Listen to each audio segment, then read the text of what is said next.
So I am back. सब लोग आ गए? Yes sir. चलो ठीक है। Yes sir. Yes sir. अब यहाँ तक हम लोग पहुंच चुके हैं, पॉजिटिव नेगेटिव डेविएशन हमने देख लिया क्या होता है। अब हम लोग इसके ऊपर ग्राफ देखते हैं, ग्राफिकल रिप्रेजेंटेशन कैसा होगा इसका। तो अगर ग्राफिकल रिप्रेजेंटेशन देखो इसका पॉजिटिव डेविएशन का, तो आपके पास चूंकि पॉजिटिव डेविएशन में क्या हुआ कि जो पार्टिकल्स थे वो थोड़े से इंटरेक्शन वाइज पुअर हो गए, और जो नेगेटिव में था उसमें इंटरेक्शन वाइज वो स्ट्रांग हो गए। तो जब पॉजिटिव में इंटरेक्शन वाइज वो पुअर हो जाएंगे, तो वैसे केस में जो नेट प्रेशर होगा, वेपर प्रेशर, वो भी क्या कर जाएगा, सोल्यूशन का इंक्रीज कर जाएगा, इजंट इट? क्योंकि वेपर बनना आसान हो गया, वो एक दूसरे को धक्का दे रहे हैं, भगा रहे हैं, नहीं आना है, अच्छा इंटरेक्शन नहीं चल रहा, किसी भी एक से इंटरेक्शन पुअर हो गया। तो वैसे केस में जो नेट इंटरेक्शन होगा वो 100% घटा हुआ मिलेगा, और जो वेपर प्रेशर होगा वो बढ़ा हुआ मिलेगा। तो सोल्यूशन का वेपर प्रेशर जो है वो तुमको इंक्रीज मिलेगा। तो अगर मैं मान लो ये वाला ग्राफ ट्रेस कर रहा हूं यहाँ पर कि हमने लेट सपोज यहाँ मान लिया एक्स ए इक्वल टू 1 और एक्स बी इक्वल टू 0, और फिर यहाँ मान लिया एक्स बी इक्वल टू 1 और एक्स ए इक्वल टू 0। तो वैसे केस में अगर आपके पास लेट सपोज जो प्योर मिक्सचर है, जो प्योर ए है, उसका मान लेते हैं ये है वेपर प्रेशर लेस वोलेटाइल, और जो बी है उसका वेपर प्रेशर मान लो ये है। अगर ये आइडियल सोल्यूशन होता तो कैसा होता ग्राफ बताओ? तो ये ग्राफ एक स्ट्रेट लाइन होता, बोलो ये ग्राफ क्या होता बेटा? ये ग्राफ एक स्ट्रेट लाइन ग्राफ होता। ये कौन सा ग्राफ है बताओ? ये ग्राफ है तुम्हारे आइडियल सोल्यूशन का, जहां पे पी एस क्या है बताओ? तो पी एस इक्वल टू क्या है तुम्हारा? तो P S equal to P not A X A plus क्या है, P not B X B. लेकिन चूंकि हम अभी पॉजिटिव डेविएशन में डील कर रहे हैं, तो वैसे केस में जो नेट ग्राफ होगा, मैं इसको नीचे लिख देता हूं ताकि मैं ऊपर लिख पाऊं उसको। मैं अगर यहाँ पे बोलूं कि पी एस की वैल्यू क्या होगी आइडियल सोल्यूशन के लिए, तो P S must be equal to P not A X A plus P not B X B. अब अगर मैं पॉजिटिव डेविएशन में डील कर रहा हूं तो 100% है कि जो ग्राफ का नेचर होगा वो, जो प्रेशर होगा वो इंक्रीज्ड मिलेगा मेरे को। तो ये इंक्रीज्ड प्रेशर है, जहां पे अपन देख सकते हैं कि हर पॉइंट पर जो पी एस है वो मोर देन है P not A X A plus P not B X B के। मतलब क्या है सर? मतलब ये है कि सेम फ्रैक्शन के करस्पॉन्डिंग, देखो फ्रैक्शन यही है, अगर यही आइडियल सोल्यूशन होता तो वेपर प्रेशर ये मिल रहा होता, वही अगर real solution with positive deviation है तो प्रेशर मेरा ये मिल रहा है मेरे को। दिख रहा है आप लोगों को? तो मतलब प्रेशर क्या हो गया, सोल्यूशन का नेट बढ़ चुका है। अगर मैं आइडियल की बात करूं प्रेशर कम है, रियल की बात करूं प्रेशर ज्यादा हो गया। ये तुम्हारा वेपर प्रेशर एक्सिस है और ये तुम्हारा मोल फ्रैक्शन एक्सिस है। तो ये है तुम्हारा पॉजिटिव डेविएशन। अगर मैं नट सेल में बात करूं, अगर मैं पॉजिटिव डेविएशन के लिए ही, अगर ये तुम्हारा आइसो कौन है, ये तुम्हारा आइसोथर्म है, यहाँ पे टेम्परेचर कांस्टेंट रखा है मैंने, तो ये आइसोथर्म है। अगर मैं आइसो बार की बात करूं तो कैसा होगा ये? तो आइसो बार में तुम्हें क्या मिल रहा होगा? तो आइसो बार में मुझे पता है कि यहाँ पर तो पहले भी कर्व था, बाद में भी कर्व ही होगा। तो अगर मैं कर्व की बात करूंगा तो मुझे कुछ ऐसा ही मिलेगा जो अभी जस्ट मैंने बताया था। अगर टेम्परेचर वर्सेस मोल फ्रैक्शन की बात करेंगे तो वैसे कि इसमें कर्व ही मिलेगा, लेकिन जैसे जहां जहां वेपर प्रेशर बढ़ रहा था वैसे वैसे में वेपर प्रेशर अब कम हो रहा होगा। तो मैं डिफ्रेंशिएट नहीं कर पाऊंगा कि ये रियल का है या आइडियल का है, ये डिफ्रेंशिएट नहीं कर पाऊंगा, क्योंकि रियल में भी कुछ ऐसा ही था, आइडियल में भी कुछ ऐसा ही है। हाँ, अगर दोनों ग्राफ एक साथ ट्रेस कर देंगे तो फिर हम बता सकते हैं कि आइडियल वाले में 100% है, कि चूंकि आइडियल वाले में इंटरेक्शन कंपैरेटिवली कम है तो उसी मिक्सचर के लिए बॉइलिंग पॉइंट जो होगी वो ज्यादा होगी।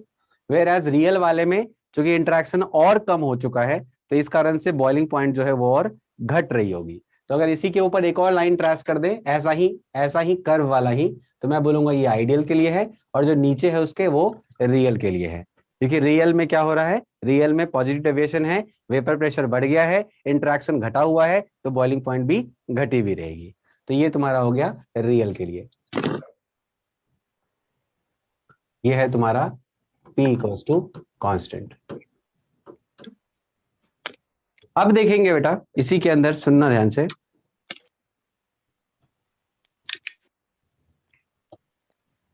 ये पॉजिटिव डेविएशन है।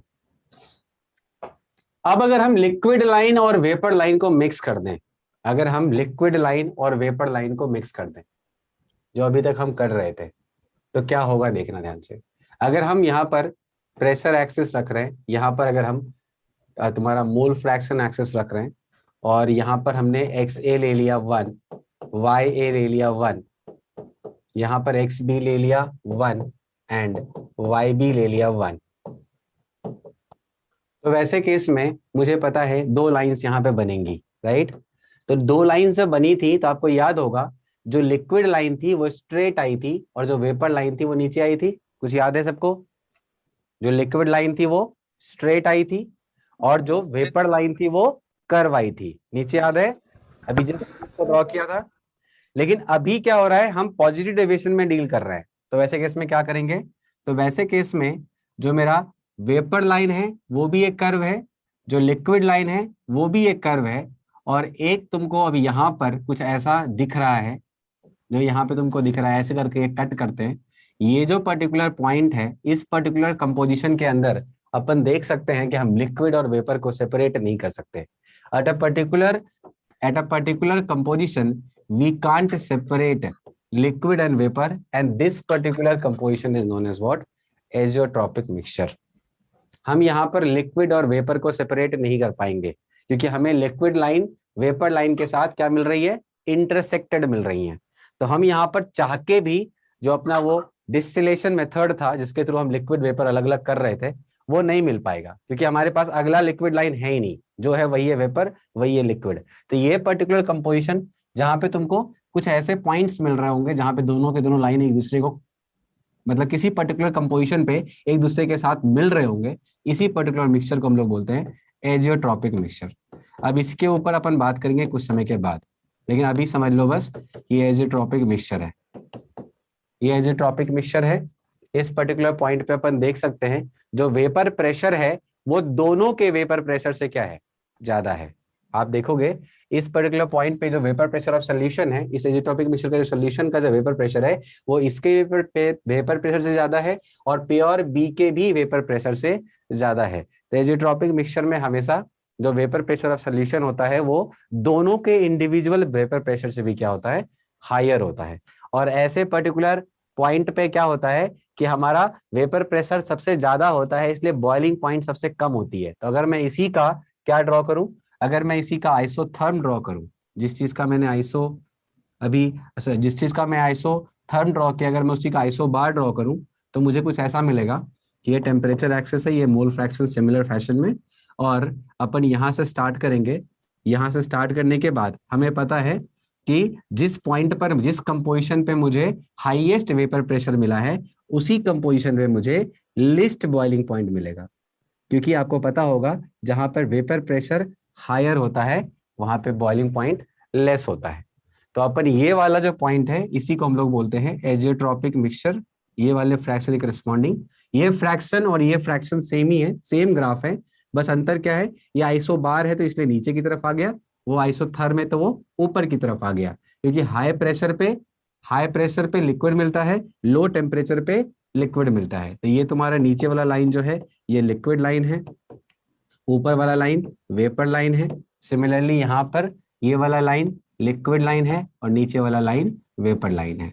और इस पॉइंट पर लिक्विड और वेपर को हम डिफरेंशिएट नहीं कर पाएंगे। इस पॉइंट पर हम लिक्विड और वेपर को डिफरेंशिएट नहीं कर पाएंगे।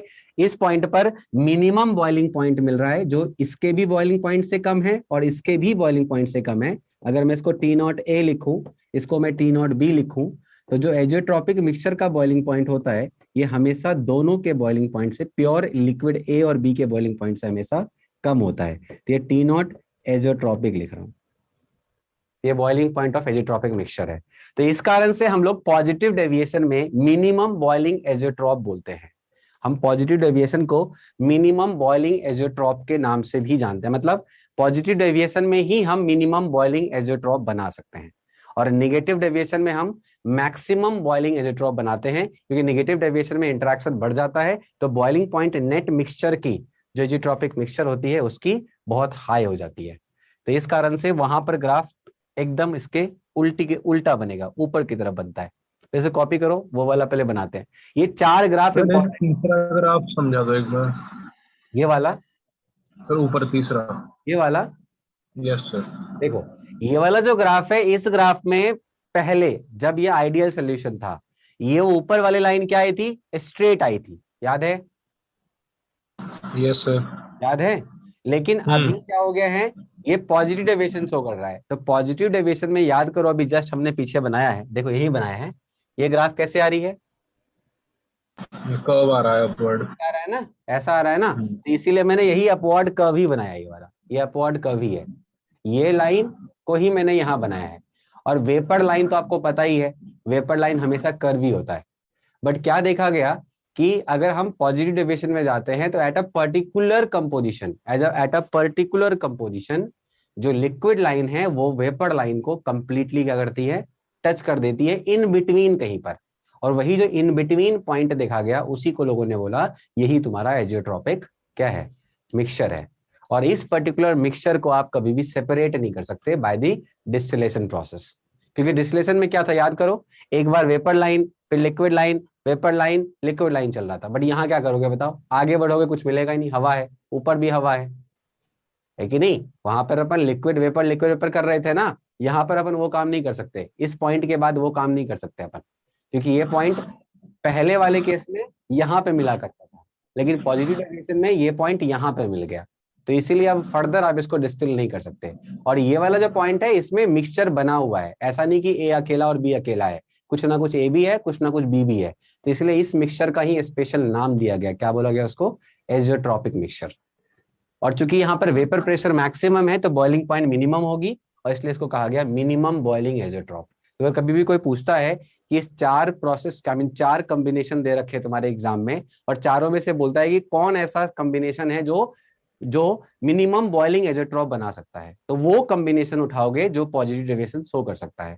और पॉजिटिव डेविएशन कौन शो करता है? तो जहां पर ए बी इंट्रैक्शन ए या बी बी इंट्रैक्शन से क्या हो? कम हो। अब एग्जाम्पल लेंगे तो समझ में ज्यादा बेटर आएगा। जैसे फॉर एग्जाम्पल अगर मैं पॉजिटिव डेविएशन का एग्जाम्पल लेता हूं, तो एग्जाम्पल में जैसे मैंने लिया C6H6 एंड H2O, मान लो ये एग्जाम्पल ले लिया, ठीक है। अब बोलता है बताओ ये क्या है?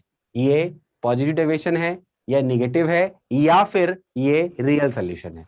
तो मैं इस केस में क्या देख रहा हूं कि C6H6 जो है ये पोलर है। पोलर है बेटा? Yes sir.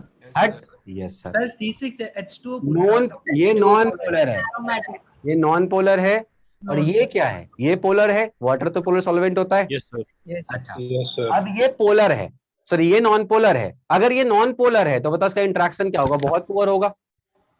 Yes sir. और इसका इंट्रैक्शन क्या होगा? बहुत फारू होगा भाई, हाइड्रोजन बॉन्डिंग। Yes sir. अच्छा, तो आप मुझे बताओ अगर ये ए है और ये बी है, तो ए इंट्रैक्शन जो है वो तो ए बी इंट्रैक्शन से मान लेते हैं कम है, लेकिन जो बी बी इंट्रैक्शन है वो 100% ज्यादा है, isn't it? Yes sir. B B interaction 100% A B interaction से ज्यादा होगा। Yes sir. तो वैसे केस में अगर एक भी इंट्रैक्शन ज्यादा हो गया किससे? ए या एक भी इंट्रैक्शन अगर ज्यादा हो गया ए बी इंट्रैक्शन से, तो अपन क्या बोलते हैं उसको? पॉजिटिव डेविएशन बोलते हैं। यस सर, किसी एक से कम होना चाहिए बस। हमें पे AB कैसे पता लगेगा? क्या बेटा? हमें यहाँ पे AB इंटरेक्शन की वैल्यू कैसे पता लगेगी? ए बी इंट्रैक्शन की वैल्यू के लिए हमें सोचना ही नहीं है, हमें तो ये देखना है कि यहाँ पर हाइड्रोजन बॉन्डिंग है। तो बीबी इंट्रैक्शन 100% किसी भी तरह के इंट्रैक्शन से, इनके कॉम्बिनेशन से जो भी बन रहा है, चाहे वो ए बन रहा है, चाहे वो बीबी बन रहा है, चाहे वो ए बी बन रहा है, सुनना ध्यान से। अब एक बात बताओ, ए इंट्रैक्शन क्या है यहाँ पर? इंड्यूस डायपोल, इंड्यूस डायपोल, जल्दी बोलो, लंदन फोर्स है। Yes sir. अच्छा, बीबी इंट्रैक्शन क्या है? हाइड्रोजन बॉन्ड है। और ए बी इंट्रैक्शन क्या है? इंड्यूस डायपोल एंड डायपोल है। Yes sir. अब आप ही बताओ सबसे पावरफुल कौन सा होता है? Hydrogen bond. हाइड्रोजन। फिर कौन होता है? Induce dipole. फिर कौन होता है? London force. आप ही बताओ, क्या क्या ए बी इंट्रैक्शन किसी भी एक इंट्रैक्शन से कम है? Yes sir. है। किससे कम है बेटा? बीबी। डायपोल बीबी से तो बताओ ये कौन सा टाइप हो गया? Sir first positive. Positive. Positive dipole. आ गया समझ में? Yes sir. तो आज से दिमाग में रखोगे क्या कि पोलर प्लस नॉन पोलर हमेशा क्या बनाएंगे? Positive deviation. Positive deviation. हाँ, पोलर प्लस नॉन पोलर हमेशा क्या बनाएंगे? पोलर प्लस नॉन पोलर, ये हमेशा क्या बनाएंगे बेटा? Positive deviation. क्यों? क्योंकि पोलर पोलर आपस में इंटरेक्ट करेगा डायपोल डायपोल से, नॉन पोलर आपस में इंटरेक्ट करेगा लंदन फोर्स से, और पोलर नॉन पोलर आपस में इंटरेक्ट करेगा डायपोल एंड इंड्यूस डायपोल से, राइट? तो dipole induce dipole for sure dipole dipole से क्या होगा? कम होगा। अगर किसी एक से भी कम हो गया तो अपन क्या बोलेंगे? पॉजिटिव डेविएशन है। नहीं आया समझ में? बोलो।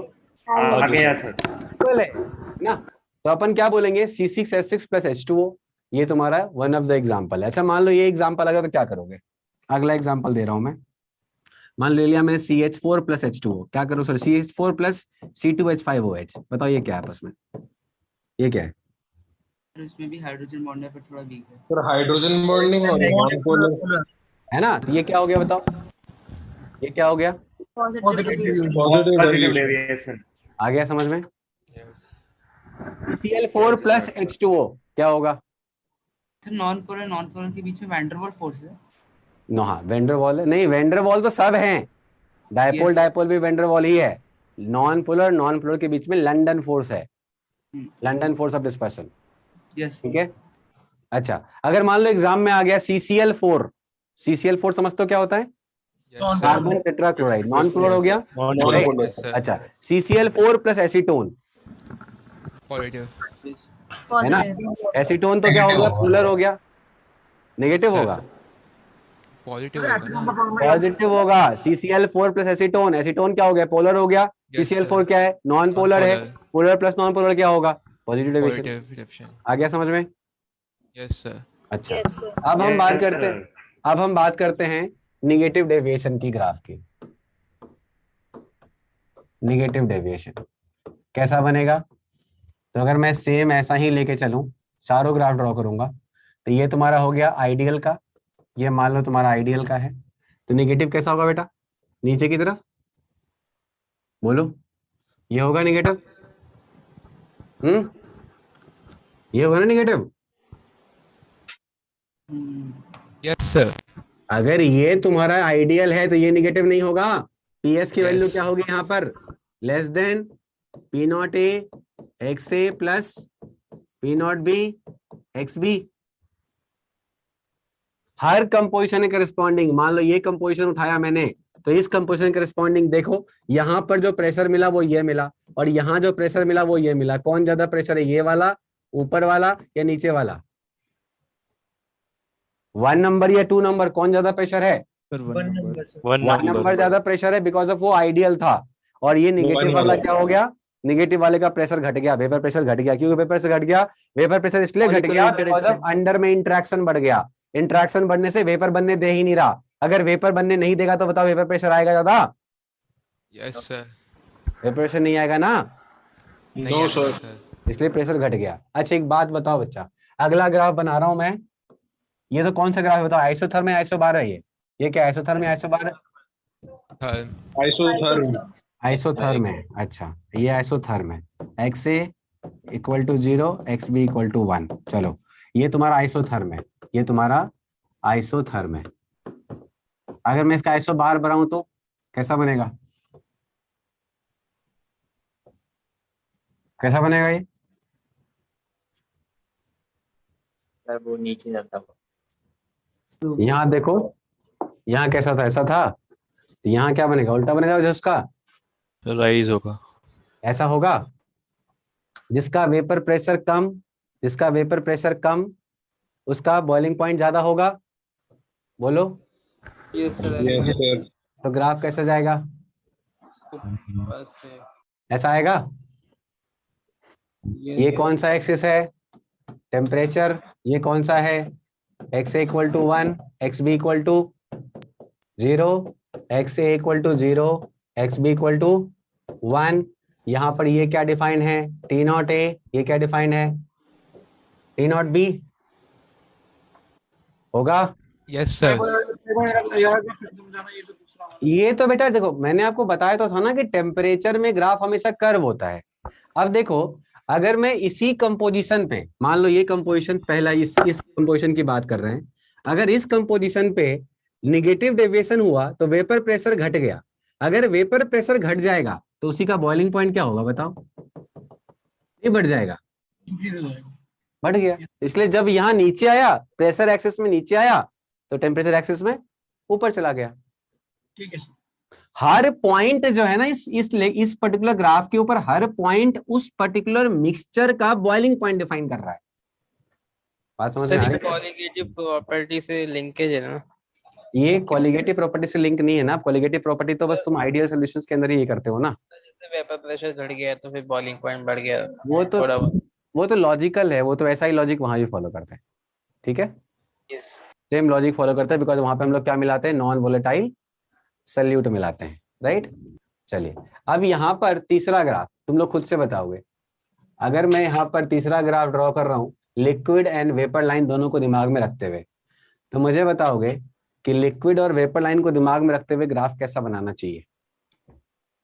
अगर तुम्हारा, नीचे हाँ, अगर तुम्हारा ये कौन सा है, निगेटिव डेविएशन है, तो निगेटिव डेविएशन है तो ऑब्वियसली क्या होगा, निगेटिव डेविएशन है तो कैसा बनेगा, तो नीचे की साइड नीचे की साइड बनेगा। अच्छा, पेपर तो ऐसे ही बना जैसे पहले में बना। जैसा पहले बना वैसे ही बना दें। लिक्विड ऐसा बनेगा जो इसके फर्स्ट में बनाया। इसमें जैसा बनाया, नहीं नहीं, उसमें लिक्विड बनेगा जो उसी में पहला बनाया है। Very good. तो हमने यहाँ पे लिक्विड बना देना है, ऐसे लिक्विड बना दें। पूरा नहीं, बीच में कट भी करेगा। स्ट्रेट लाइन बना कर ऐसे लिक्विड बना दें इसको। वाला बनाया हुआ है ना सर, बिल्कुल वैसा ही बनेगा लिक्विड वाला। तो सर जैसा बीच में आइसोबैरिक कट भी तो करेगा कहीं। ये हो गया, ऊपर ये है तुम्हारा। अब यहाँ पे फिर से वही करना है। ये क्या हो गया, ऊपर वाली लाइन क्या होगी बताओ, ऊपर वाली लाइन ये कौन सी होगी, पेपर हो गई। वेपर होगी। ये तुम्हारा हो Yes, गया yes, प्रेशर एक्सिस, ये हो गया मोल फ्रैक्शन। ऊपर वाला लाइन हमेशा प्रेशर एक्सिस में अगर ऊपर की तरफ हो तो क्या होगा बताओ, लिक्विड ही होगा। नीचे वाला लाइन क्या होगा, हमेशा हमेशा वेपर। अब यहाँ पर हमने मिक्स कर दिया ना, लिक्विड वेपर दोनों को मिक्स करके अपन बना रहे हैं। बस ये ध्यान रखना है कि जहां पर तुम्हारा, देखो यहाँ पर जब तुम्हारा इस पॉइंट पर मैक्सिमम वेपर प्रेशर मिला था एजेट्रोपिक मिक्सचर में, तो यहाँ पर क्या मिलेगा बताओ, यहाँ पे मिनिमम वेपर प्रेशर मिलेगा। क्यों, क्योंकि आप निगेटिव डेविएशन शो कर रहे हैं। निगेटिव डेविएशन में वेपर प्रेशर क्या होगा बताओ, घटेगी मिक्सचर की। देखो ना, यही तो तुम्हारा वो मिक्सचर है जहां पर क्या मिल रहा है तुमको, एजियोट्रॉप मिल रहा है। यही वो एजियोट्रॉपिक मिक्सचर है। ये जो कंपोजिशन है, this is corresponding to azeotropic mixture just because of the vapour pressure is the minimum one. और अगर मैं इसी का इस चीजों क्या ड्रॉ किया मैंने, यहाँ पर टेम्परेचर कांस्टेंट है, अगर मैं इसका प्रेशर कांस्टेंट ड्रॉ करूं तो कैसा बनेगा। क्वेश्चन, एक मिनट रुक जा बेटा। अगर मैं इसका टेम्परेचर कांस्टेंट नहीं, अब प्रेशर कांस्टेंट ड्रॉ करूं तो कैसा बनेगा, कैसा बनेगा, जस्ट उल्टा। जिसका जिसका जिसका वेपर प्रेशर कम उसका बॉइलिंग पॉइंट क्या ज्यादा, ज्यादा होगा। तो मैंने बॉइलिंग पॉइंट ज्यादा ले लिया। अब बॉइलिंग पॉइंट ज्यादा लेने के बाद जिसका vapour pressure, I mean azeotropic mixture का वेपर प्रेशर कम हुआ था, तो बॉइलिंग पॉइंट क्या होगा, बढ़ेगा। बोलो। तो सेम कंपोजिशन पे अब हम कहा जाएंगे, ऊपर जाएंगे, ये वाला पॉइंट आ गया, और फिर हम नीचे आ गए। अब ये जो कंपोजिशन है यही क्या है तुम्हारा, एजियोट्रोपिक मिक्सचर है। अच्छा मुझे बताओ, क्या इस कंपोजिशन पे तुम्हें मैक्सिमम बॉइलिंग पॉइंट मिल रही है। Yes sir. सॉल्यूशन के हर फ्रैक्शन से ज्यादा बॉइलिंग पॉइंट है, नहीं है। इस फ्रैक्शन का बॉइलिंग पॉइंट ये है, इसका ये है, इसका ये है, इसका मैक्सिमम है, फिर उसके बाद सारा इससे क्या है, सारा इससे कम है। तो थ्रू आउट द सोल्यूशन अगर आप देखोगे, थ्रू आउट द कंपोजिशन जो एजियोट्रोपिक मिक्सचर होगा उसका बॉइलिंग पॉइंट क्या होगा बताओ, सबसे ज्यादा होगा। कब, जब तुम कहां डील कर रहे होगे, नेगेटिव डेविएशन में। तो अगर क्वेश्चन आएगा कभी भी कि कौन सा ऐसा मिक्सचर है या कौन सा ऐसा कॉम्बिनेशन है जो मैक्सिमम बॉइलिंग एजिट्रॉप बना सकता है, तो आंसर क्या होगा, जो भी कॉम्बिनेशन निगेटिव डेविएशन शो कर रहा हो। तो यहां पर अपन बोल सकते हैं कि ये जो एजिट्रॉप है, ये जो एजिट्रॉप है, ये एजिट्रॉप कौन सा एजिट्रॉप है बताओ, ये मैक्सिमम बॉइलिंग पॉइंट। बॉइलिंग एजिट्रॉप है। ये क्या है बेटा, मैक्सिमम बॉइलिंग एजियोट्रॉप, ठीक है। और इस पर्टिकुलर पॉइंट पे जो टेम्परेचर ऑफ एजियोट्रॉपिक मिक्सचर होगा वो हमेशा क्या होगा, ज्यादा होगा, इधर T0A से और क्या बेटा T0B। इनफैक्ट मैं बोलूंगा हर एक कंपोजिशन से क्या होगा, वो ज्यादा होगा, राइट। अच्छा, इसको अपन क्या बोल सकते हैं बताना, इसको अपन क्या बोल सकते हैं, minimum boiling minimum boiling azeotrope. ये हो गया minimum boiling azeotrope, minimum boiling azeotrope. वो मैक्सिमम बॉइलिंग एजियोट्रॉप है, ये मिनिमम बॉइलिंग एजियोट्रॉप है। तो मिनिमम बॉइलिंग एजियोट्रॉप कहाँ मिलेगा, पॉजिटिव डेविएशन में। कौन से कंपोजिशन पे, तो एट अ पर्टिकुलर कंपोजिशन, वो डिपेंड करता है कि तुम कौन से पर्टिकुलर मिक्सचर की बात कर रहे हो। जैसे कि 95% अल्कोहल का जो सोल्यूशन होता है, alcohol and water aqueous solution, वो एजियोट्रॉपिक मिक्सचर होता है। whereas 68% aqueous H2 I mean aqueous nitric acid जो होता है वो मिनिमम मैक्सिमम बॉइलिंग एजियोट्रॉप होता है, मतलब वो निगेटिव डेविएशन के अंदर आता है। देखो इसके एग्जांपल्स देखते हैं।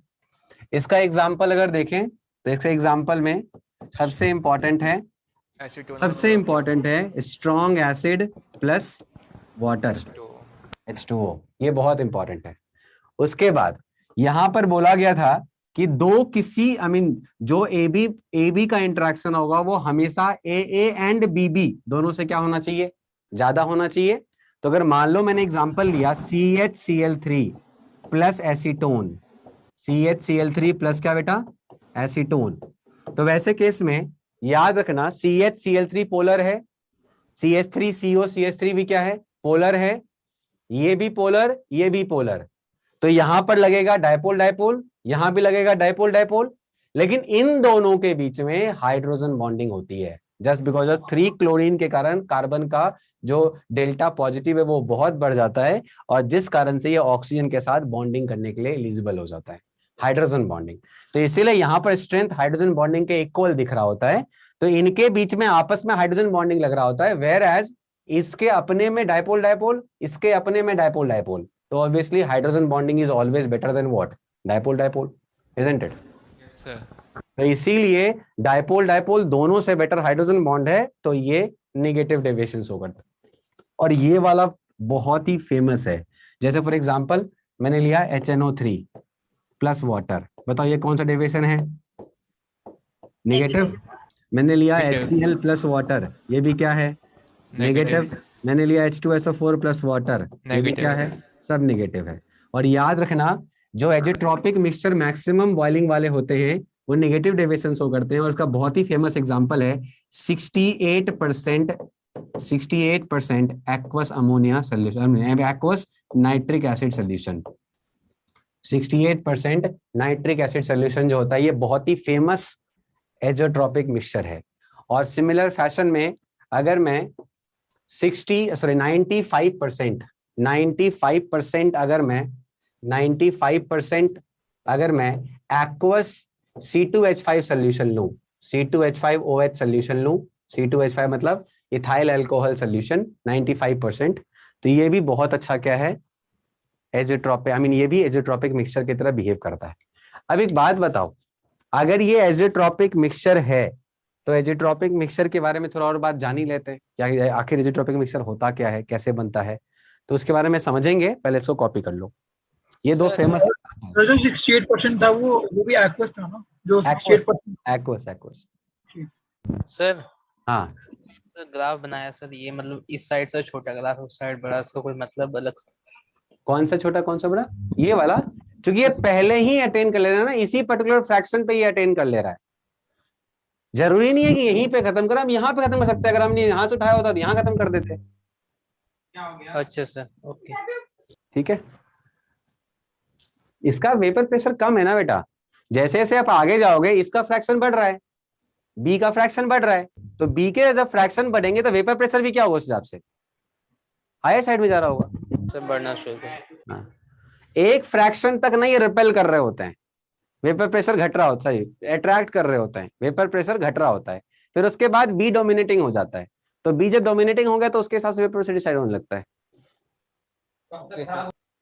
सर HCl एक्वस और HNO3 एक्वस में से कौन सा ज्यादा नेगेटिव डेविएशन शो करेगा? अब ये बेटा देखो, ये ज्यादा निगेटिव कम निगेटिव डिपेंड करता है एसिड के स्ट्रेंथ के ऊपर, ठीक है, ओके सर। कितना पावरफुल एसिड है। तो ऐसे नहीं बोल सकते आप। बढ़े आगे। ये सारे ग्राफ अच्छे से दिमाग में रख लेना, ये पॉजिटिव और नेगेटिव डेविएशंस के ग्राफ हैं। अब मुझे बताओ इसमें से कौन सा, 4 ऑप्शन देता हूं, मिनिमम बॉइलिंग एजेट्रॉप बना सकता है।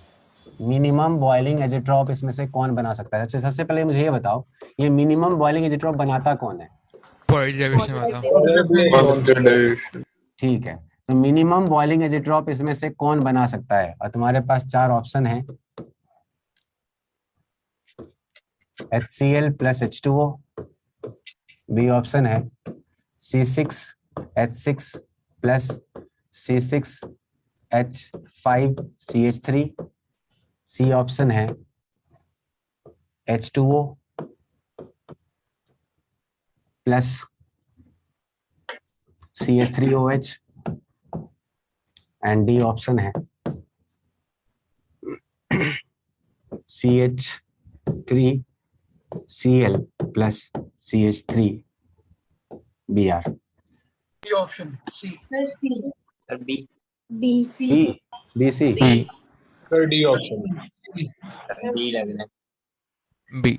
सर तो पॉजिटिव डेविएशन है, नेगेटिव या पॉजिटिव, वो रियलिटी में वेपर प्रेशर का डेविएशन है ना। वेपर प्रेशर ही बस एकमात्र प्रॉपर्टी नहीं है ना बेटा, बॉइलिंग पॉइंट भी है और भी डिफरेंट प्रॉपर्टीज हैं। जितने भी प्रॉपर्टीज में कॉलिगेटिव्स में पढ़े थे वो सारी प्रॉपर्टीज का डेविएशन है। आई मीन कॉलिगेटिव प्रॉपर्टीज तो चलो फिर भी 4 डिफाइंड प्रॉपर्टीज हैं जो कि due to the non volatile solute के ऐड करने से होता है, लेकिन जो डेविएशन है ओवरऑल में जितने भी इंटरेक्शन के कारण जितने भी फैक्टर्स होते हैं वो सब उससे इफेक्ट होंगे। वेपर प्रेशर डोमिनेटिंग इसलिए हो जाता है जस्ट बिकॉज हम पूरे चैप्टर में वही पढ़ रहे होते हैं, तो उसके ही इर्द गिर्द हम एग्जाम्पल फ्रेम कर रहे होते हैं। हाँ, इसमें आंसर क्या होगा बेटा? B option. सर बी तो नहीं होगा सर, बी तो रियल हो जाएगा ना। ये तो निगेटिव है, ये निगेटिव है, ये निगेटिव है। अच्छा, ये आइडियल है, सर बी तो आइडियल हो जाएगा। ये भी आइडियल है। सर सी भी आइडियल है सर। सी आइडियल है। सर H2O में भी हाइड्रोजन बॉन्डिंग होगी एंड CH3OH में भी हाइड्रोजन बॉन्डिंग लगेगी, तो ये दोनों मिल जाएंगे उनमें भी। फिर तो वैसे करके वैसे केस में तो फिर C2H5OH प्लस H2O कभी भी बन नहीं सकता एजेट्रोपिक मिक्सचर, वो भी तो फिर आइडियल हो गया।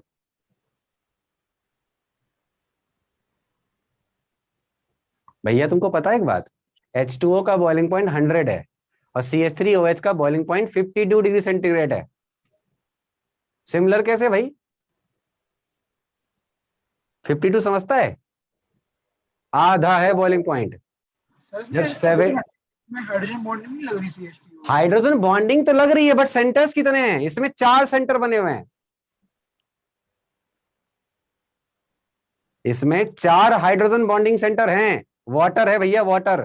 हाँ सर 4 होते हैं। तो वैसे केस में हाइड्रोजन बॉन्डिंग इसका बहुत पावरफुल है, मतलब BA इंटरेक्शन जो है वो बहुत अच्छा इंटरेक्शन है AB इंटरेक्शन से, समझ रहे हो? ठीक है सर। आंसर क्या होगा बताओ? आंसर है सी। चलो ठीक है, अब लिखो heading azeotropic mixture. Azeotropic mixture, very good Gunjan. Azeotropic mixture,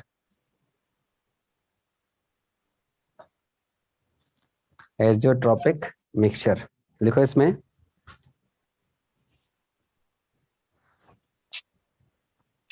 a particular composition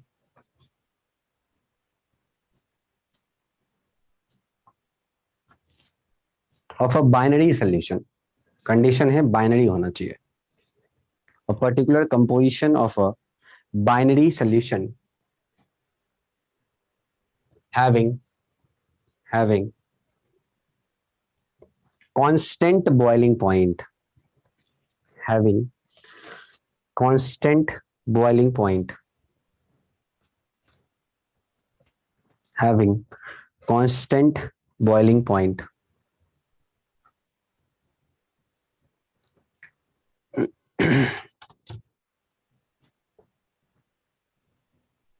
That's why it is also known as constant. नहीं छोड़ दो, लिख दो, इतना ही छोड़ दो, आगे लिखो कांस्टेंट बॉइलिंग पॉइंट। बेसिकली आप इसमें अगर हल्के फल्के चेंजेस करोगे तो ऑब्वियसली कंपोजिशन चेंज हो जाएगा, तो उस केस में तो तुम्हारा बॉइलिंग पॉइंट भी चेंज होगा, क्योंकि वो पर्टिकुलर फ्रैक्शन पे ही मेंटेन्ड होता है, वो पर्टिकुलर कंपोजिशन पे ही मेंटेन्ड होता है। लेकिन अगर आप प्रेशर टेम्परेचर कंडीशन भी वैरी करोगे ना, तो ऐसा तुमको बॉइलिंग पॉइंट में कोई चेंज नहीं मिल रहा होगा। तो इसलिए कहा जाता है कि कांस्टेंट बॉइलिंग मिक्सचर है। अगर ये मिक्सचर तुम्हें कहीं मिल गया तो ये 100% है, किसी कंडीशन पे उतने ही डिग्री पे बॉयल हो रहा होगा, तो इसलिए इसको कांस्टेंट बॉइलिंग बोल देते हैं। लिखो, it is impossible to separate, it is impossible to separate azeotropic mixture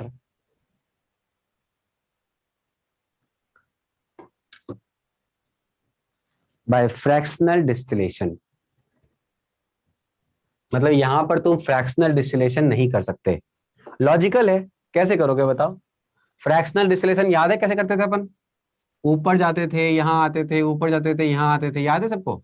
यहां पे क्या हो रहा है, दोनों पॉइंट सेम हो गया, तो क्या मिक्सचर को सेपरेट कर पाओगे? No sir. किसको वेपराइज करोगे? दोनों वेपराइज हो जाएगा, दोनों के दोनों वेपर फेज में उतरे ही, लिक्विड फेज में उतरे ही हैं, तो इस कारण से तुम इसको चाह के भी सेपरेट नहीं कर सकते by the fractional distillation.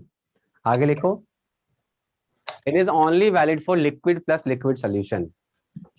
Liquid plus solid और लिक्विड प्लस गैस के लिए वैलिड नहीं है। एजिट्रोपिक मिक्सचर हमेशा लिक्विड प्लस लिक्विड। अगला लिखो, लिक्विड प्लस लिक्विड सोल्यूशन लिख लिया। अब बताओ इस पॉइंट पर एक्स ए और वाई ए सेम हो गया, वेपर लाइन क्रॉस कर गया ना लिक्विड लाइन से, बोलो। तो लिखो, एट दिस पॉइंट और at this particular mixture composition X A equal to क्या, वाई ए, नहीं सॉरी हाँ सही है, और एक्स बी इक्वल टू बेटा क्या, वाई बी, बोलो। जो मोल फ्रैक्शन लिक्विड फेज में है वही मोल फ्रैक्शन कहाँ है बताओ? वेपर फेज में भी होगा। X A equal to Y A, क्या बाबू फिर से बोलो? सर ये X A equals to Y. X A equal to Y का मतलब हो गया कि mole fraction in the liquid phase must be equal to mole fraction in the vapour phase because of both the line have intersected. No देखो, liquid line ने vapour line को intersect कर दिया, तो जो मोल फ्रैक्शन होगा वो क्या होगा बताओ? सेम ही रहेगा। यस। तो सर अब इस कंडीशन पे वोलेटिलिटी डिपेंड नहीं करेगी ना?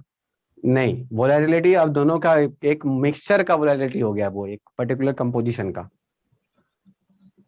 आगे लिखो,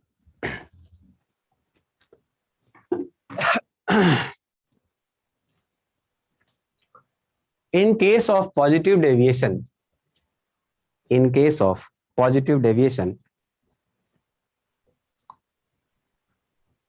in case of positive deviation, in case of positive deviation, we,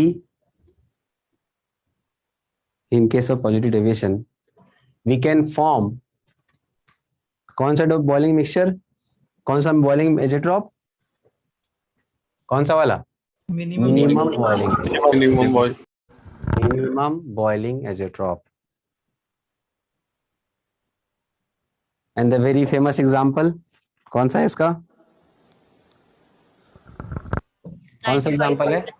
C2H5OH। सही है, लिख लो 95% C2H5OH aqueous solution।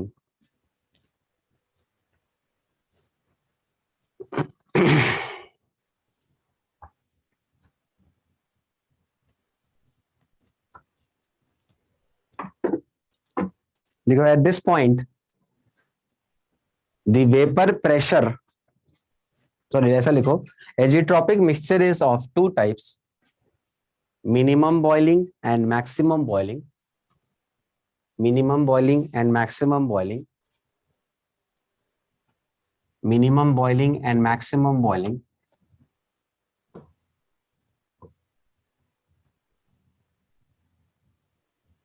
minimum boiling and maximum boiling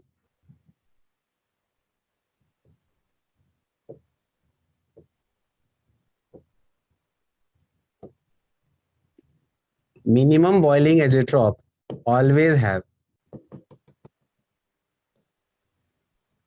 the minimum boiling azeotrope always have the minimum boiling point corresponding to or as compared to any other composition in comparison to any repeat कर दो. मैं बोला minimum boiling azeotrope always have minimum boiling point in comparison to any other composition of liquid A and B. So here this T azeotrope जो होगा वो किसी भी particular composition से TS से तो कम होगा ही होगा, कोई अदर कंपोजिशन हो अपार्ट फ्रॉम दैट T0A और T0B से भी कम होगा. अब ये आपस में कैसे होंगे वो तो डिपेंड करेगा, लेकिन ये फॉर श्योर है ये एजेट्रॉप जो ये सबसे कम होगा बॉइलिंग पॉइंट इसका. वही अगर मैंने बोला minimum boiling azeotrope always have minimum boiling point in comparison to any other composition of liquid A and B. Maximum boiling azeotrope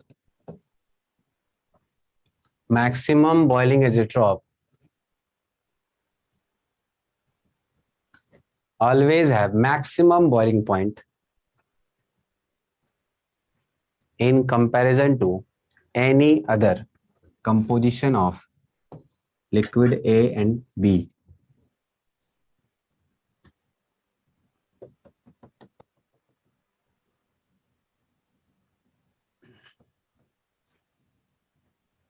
In comparison to A and B. Maximum boiling azeotrope are formed by negative. Maximum boiling azeotropes are formed by the solution showing negative deviation from Raoult's law. Maximum boiling azeotropes are formed by a solution showing negative deviation from Raoult's law.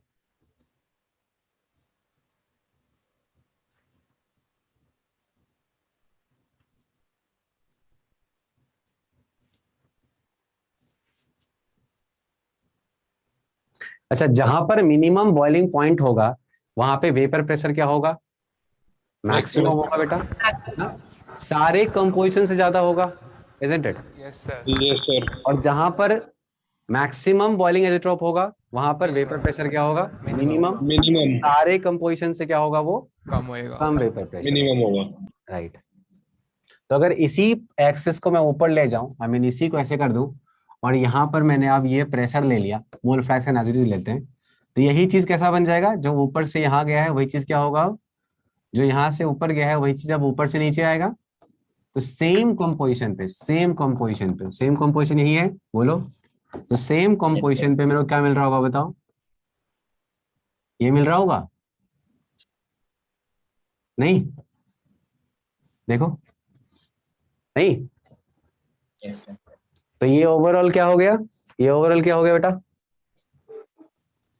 ये overall क्या हो गया? कौन सा deviation है ये? ये कौन सा डेविएशन है? Negative deviation. ठीक है. और यहाँ पर अगर सिमिलर फैशन में ऊपर की तरफ बढ़ जाए तो पॉजिटिव. सेम कंपोजिशन पे क्या मिल रहा होगा मुझे? सेम कंपोजिशन यही है, ऊपर उठाओ, यहाँ आ गए. उसके बाद मैक्सिमम वेपर प्रेशर मिल रहा होगा.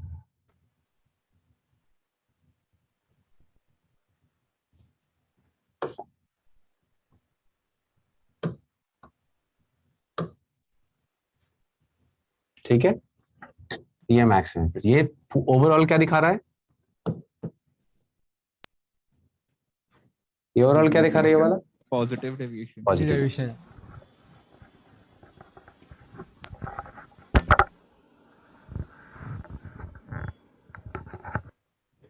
सर एक बार थोड़ी इसकी फॉर्मेशन भी समझा दो, ऐसी सिचुएशन क्यों बनती है रियल सॉल्यूशंस में? ऐसी सिचुएशन क्यों बनती है? कौन सी सिचुएशन? मतलब एजियोट्रॉप, मतलब जब हम धीरे धीरे करने लगते हैं तो एक पॉइंट ऐसा क्यों आ जाता है कि जब वो सेपरेट नहीं हो पाते हैं?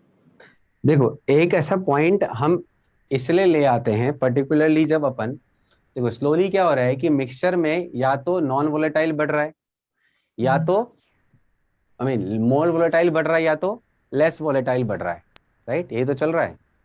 यस तो या तो ग्राफ उधर की तरफ शिफ्ट हो रही है, या तो ग्राफ इधर की शिफ्ट हो रही है। ये डिपेंड कर रहा है कि कौन किसको ऐड कर रहा है।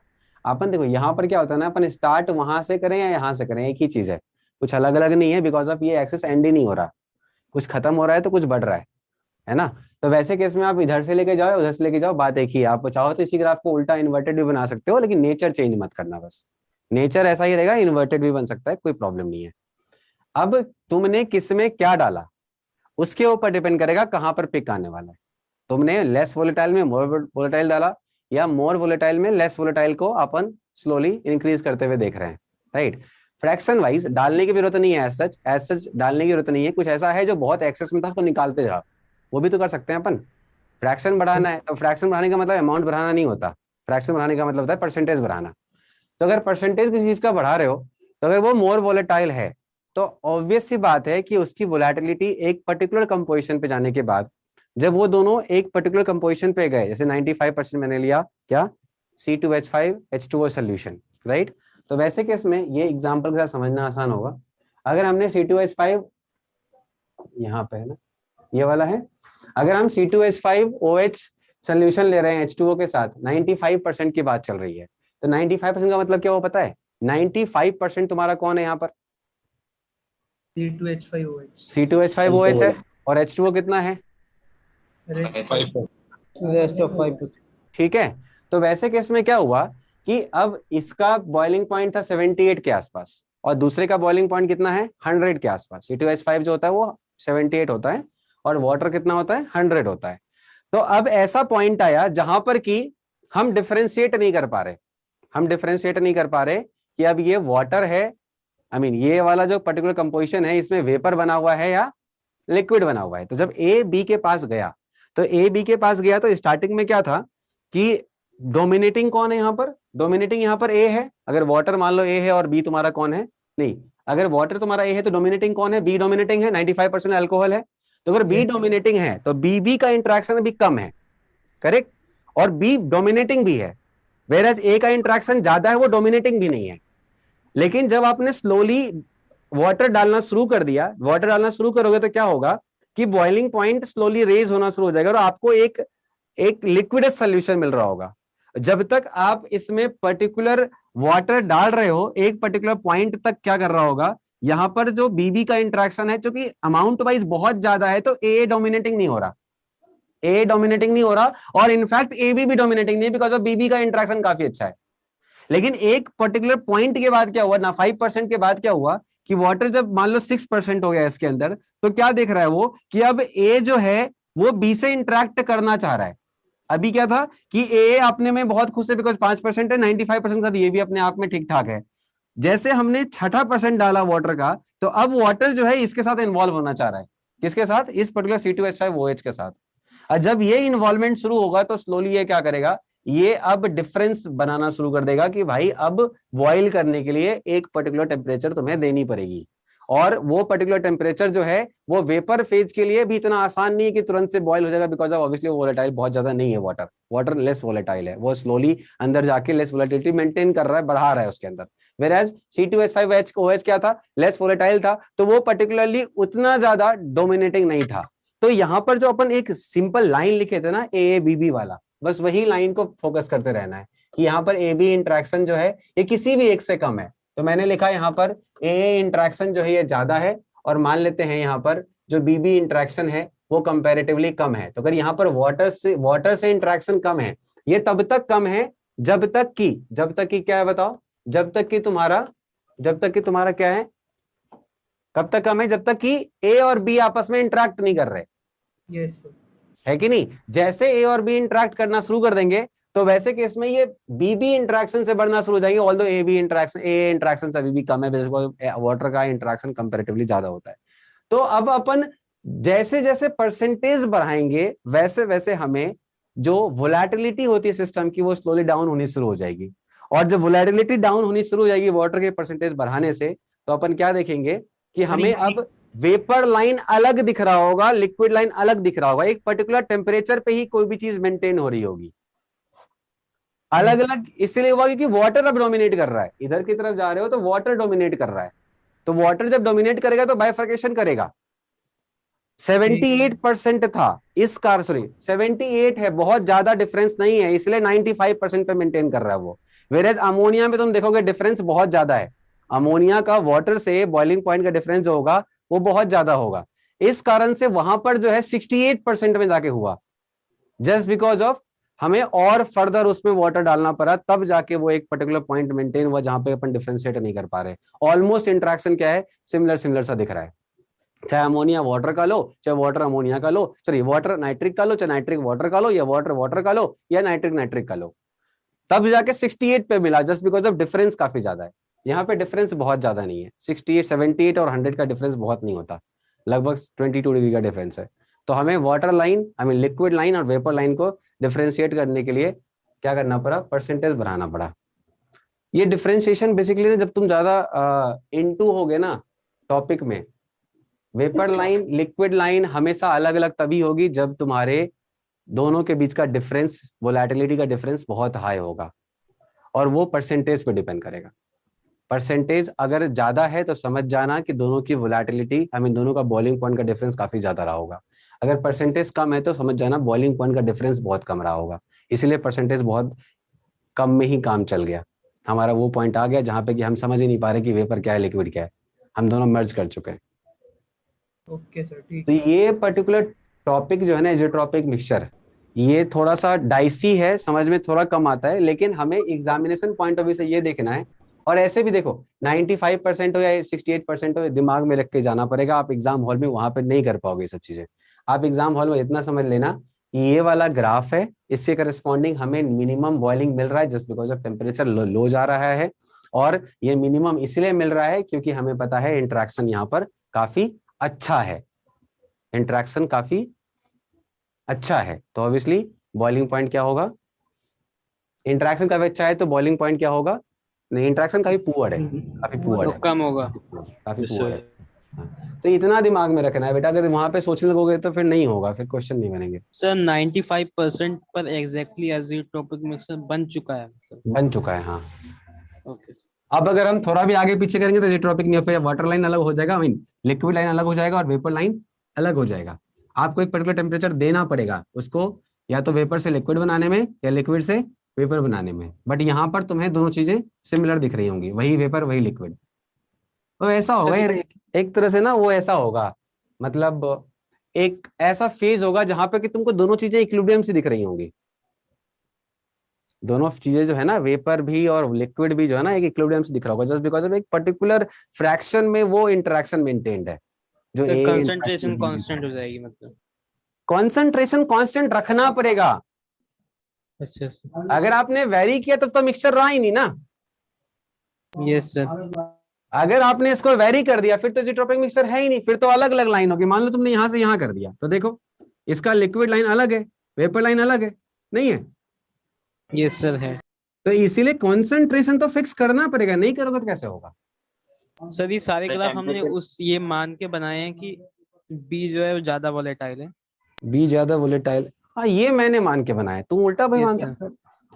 तुम्हारे सारे नेचर फिर ऐसे हो जाएंगे, ये ऐसा रहेगा, ऐसा ही रहेगा, बट अब ऐसा हो जाएगा अगर तुमने उल्टा माना है। और क्या? Yes sir. बुक्स में ऐसे भी बने हुए दिख सकते हैं, वो तो अपने ऊपर है ना। Yes sir. सर ये पर्टिकुलर टेम्परेचर पे फिक्स होगा क्या, मतलब टेम्परेचर फिक्स होगा क्या इनके लिए या फिर वेरी करेगा? बॉइलिंग पॉइंट टेम्परेचर फिक्स होगा, कांस्टेंट टेम्परेचर। नहीं समझा? पर्टिकुलर सॉल्यूशन के लिए एजियोट्रोपिक सॉल्यूशन। हाँ, एजियोट्रोपिक मिक्सचर तुम किसी भी प्रेशर पे रखो, किसी भी कंडीशन पे रखो, जो बॉइलिंग पॉइंट होगा वो हमेशा क्या रहेगा, वही रहेगा। और अगर आपने कंपोजिशन को ही चेंज कर दिया तो वो मिक्सचर इजोट्रॉपिक नहीं रहेगा। आया? यस पढ़े आगे? तो लिखो हेडिंग हेनरीज लॉ। अरे हेनरीज लॉ नहीं लिखो, want of factor. Sir want of factor तो हो गया सर। किसने पढ़ा दिया वांट ऑफ फैक्टर भाई? सर सर, एसोसिएशन डिसोसिएशन हो गया था। लास्ट क्लास में पढ़ाया था। तो लिखो वांट ऑफ फैक्टर। लिखा पूरा पढ़ा दिया उसको? अगर केस ऑफ एसोसिएशन का पढ़ा दिया। वो फॉर्मूला लिखा दिया ना, 1 + n - 1 × अल्फा, हाँ हाँ यस सर। 1 + 1/n - 1 × beta. हाँ वो भी लिखवा दिया। अच्छा तो मैं पूछ लेता हूँ, तुमको बता दे जाना। उसके बाद सर ने लिखा दिया कि उसमें कॉलिगेटिव प्रॉपर्टीज का भी रेशियो होता है। Yes sir. Yes sir pi equals to ICRT, pi equals to ICRT, yes sir. Pi into KB into M।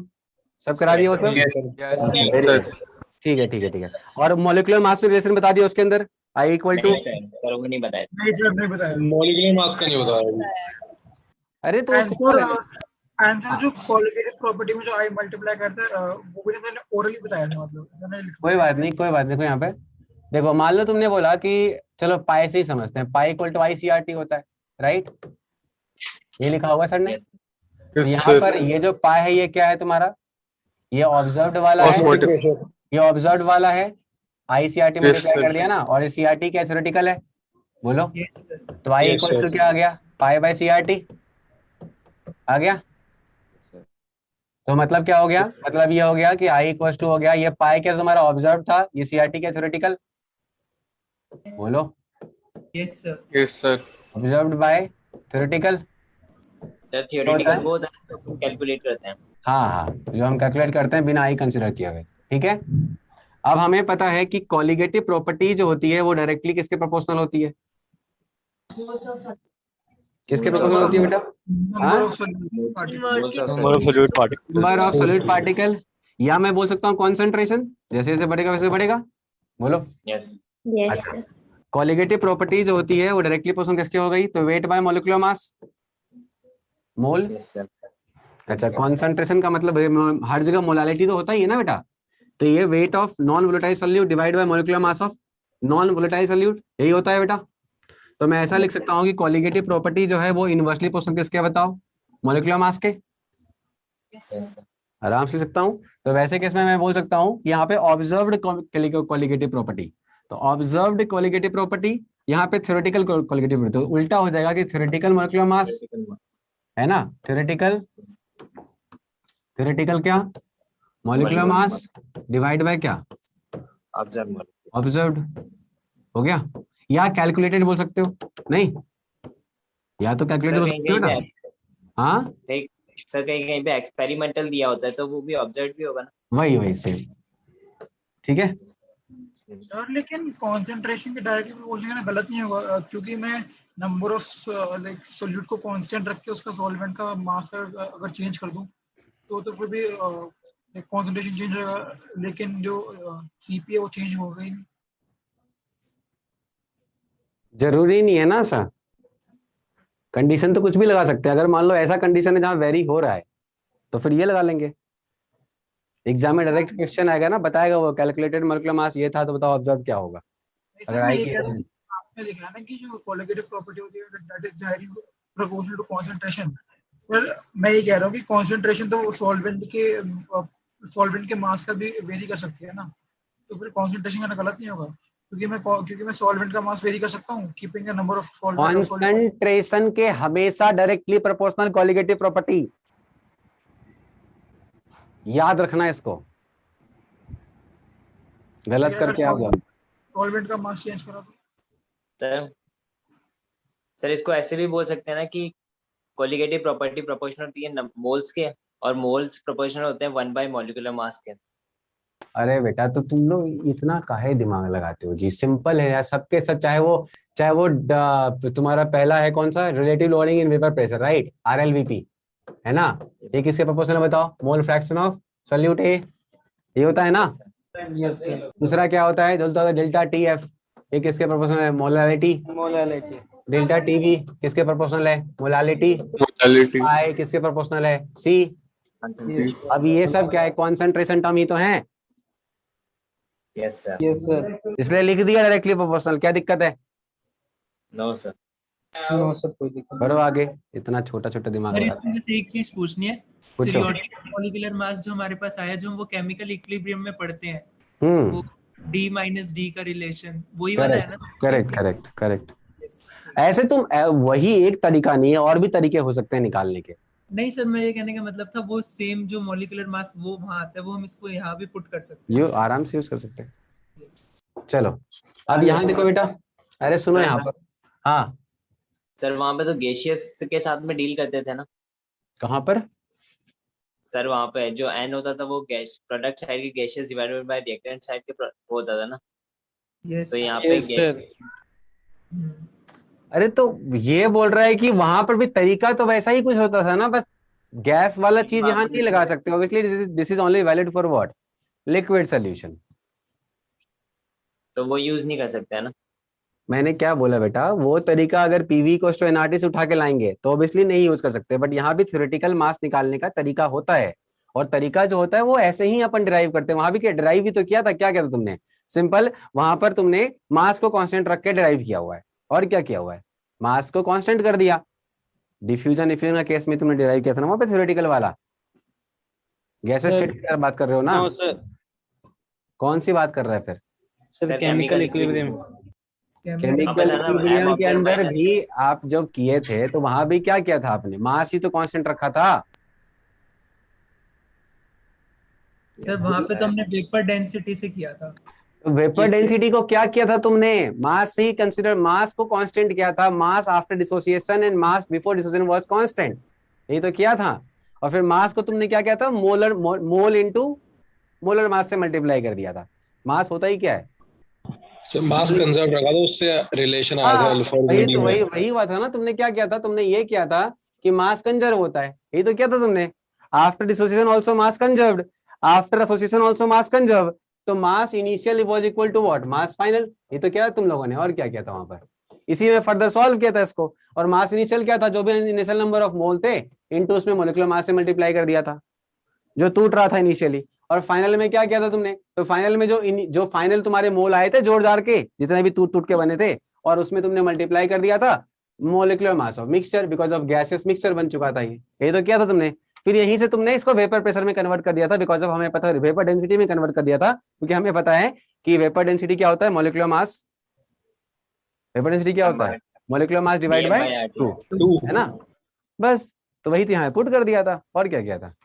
तो वो यहाँ भी लगा सकते हैं। मास कंजर्वेशन तो कहीं भी लगा सकते हो ना। इसमें गैस का क्या मतलब है? कोई गैस नहीं है इसके अंदर। नहीं समझे बात को? हाँ, पीवी इक्वल्स टू एनआरटी नहीं लगा सकते बस। सर वहां sir rho is equal to PM by RT से किया था। फिर मैं क्या बोल रहा हूँ, उसके बाद तुमने फर्दर स्टेप में जो भी लगाना हो लगा दिया तुमने, वो यहाँ नहीं लगा सकते। मास कंजर्वेशन तो हर जगह लगेगा ना भाई। अंदर जाके जब कोई चीज टूटता है तो मास तो कंजर्व ही रहेगा ना। आई कहां से? क्वांटम फैक्टर आया कहां से? वो टूटा या जुड़ गया, राइट? तो टूटे या जुड़े, मास तो कंजर्व ही होगा ना भाई। Yes sir. मॉलिक्यूल चेंज हो गए, पार्टिकल्स चेंज हो गए, बट मास तो वही रहेगा।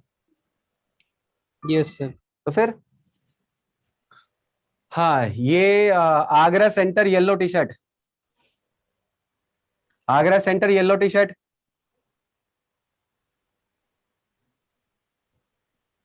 आगरा सेंटर, आगरा सेंटर, कोई सेंटर में है? Yes sir.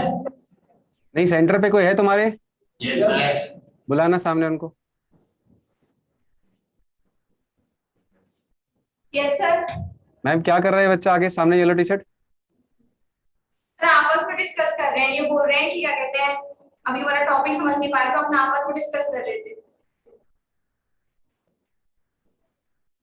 छोड़ दिया उसको अपने से समझने के लिए। आपस में डिस्कस करके कौन बगल में? क्या रामानुजम बैठा हुआ है उसके? ये कालिदास है वो।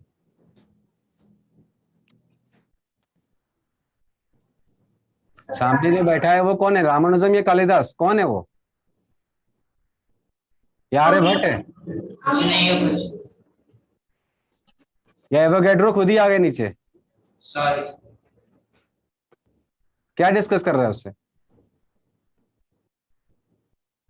ये इसलिए समझ में नहीं आ रहा बिकॉज तुमने क्लास पुराने वाले छोड़ दिए हैं, या क्लास पुराने वाले तुमने अटेंड ही नहीं किए होंगे। ये उसी का तो फर्दर एक्सपेंशन है, और क्या है।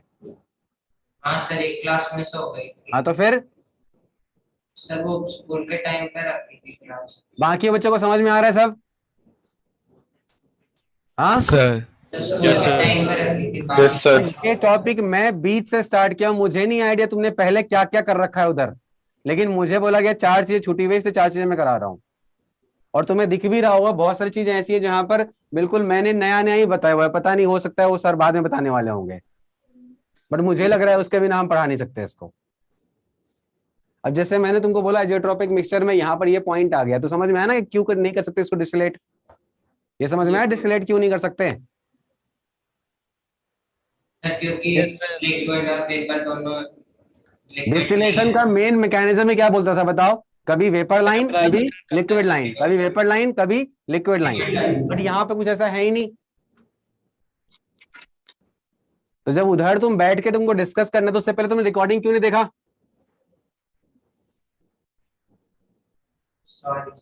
और ऐसा अगर कोई बहुत महान आदमी उधर बैठा हुआ है तो भाई हमें भी थोड़ा पढ़ा दो यार। सर नहीं। या और बच्चे डिप्राइव हो रहे हैं इधर, जो बच्चे बैठे हुए हैं 50-60, वो भी डिप्राइव हो रहे हैं तुम्हारे बिना नॉलेज के, इन्हें भी पढ़ा दो थोड़ा।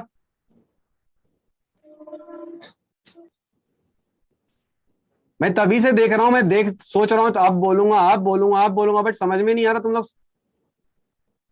जब नहीं समझ में आ रहा तो आज की क्लास आनी ही नहीं चाहिए ना तुमको। पुरानी क्लास तुमने नहीं कर रखी है तो या तो तुम रिकॉर्डिंग खत्म करके आते उसकी। रात में क्या कर रहे थे?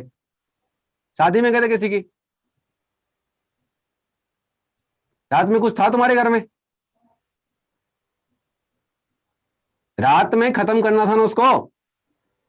सर वो जो सैटरडे को सर बहुत सारे लेक्चर्स हो गए थे, तो सर उसमें समझ नहीं आ पाया था सर, वो वाले लेक्चर नहीं।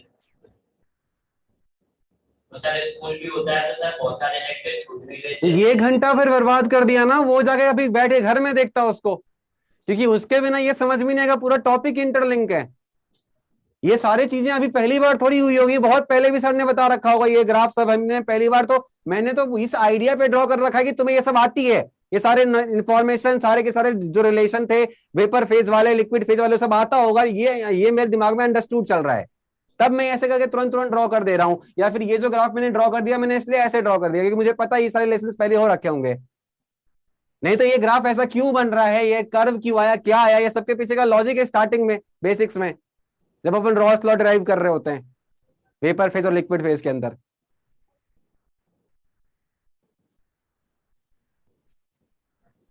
तभी से देख रहा हूं एकदम आराम से उधर बैठ के घूम के बात कर रहा है। बात डिस्कस क्या कर रहे हो, क्या डिस्कस कर रहे हो ऐसा?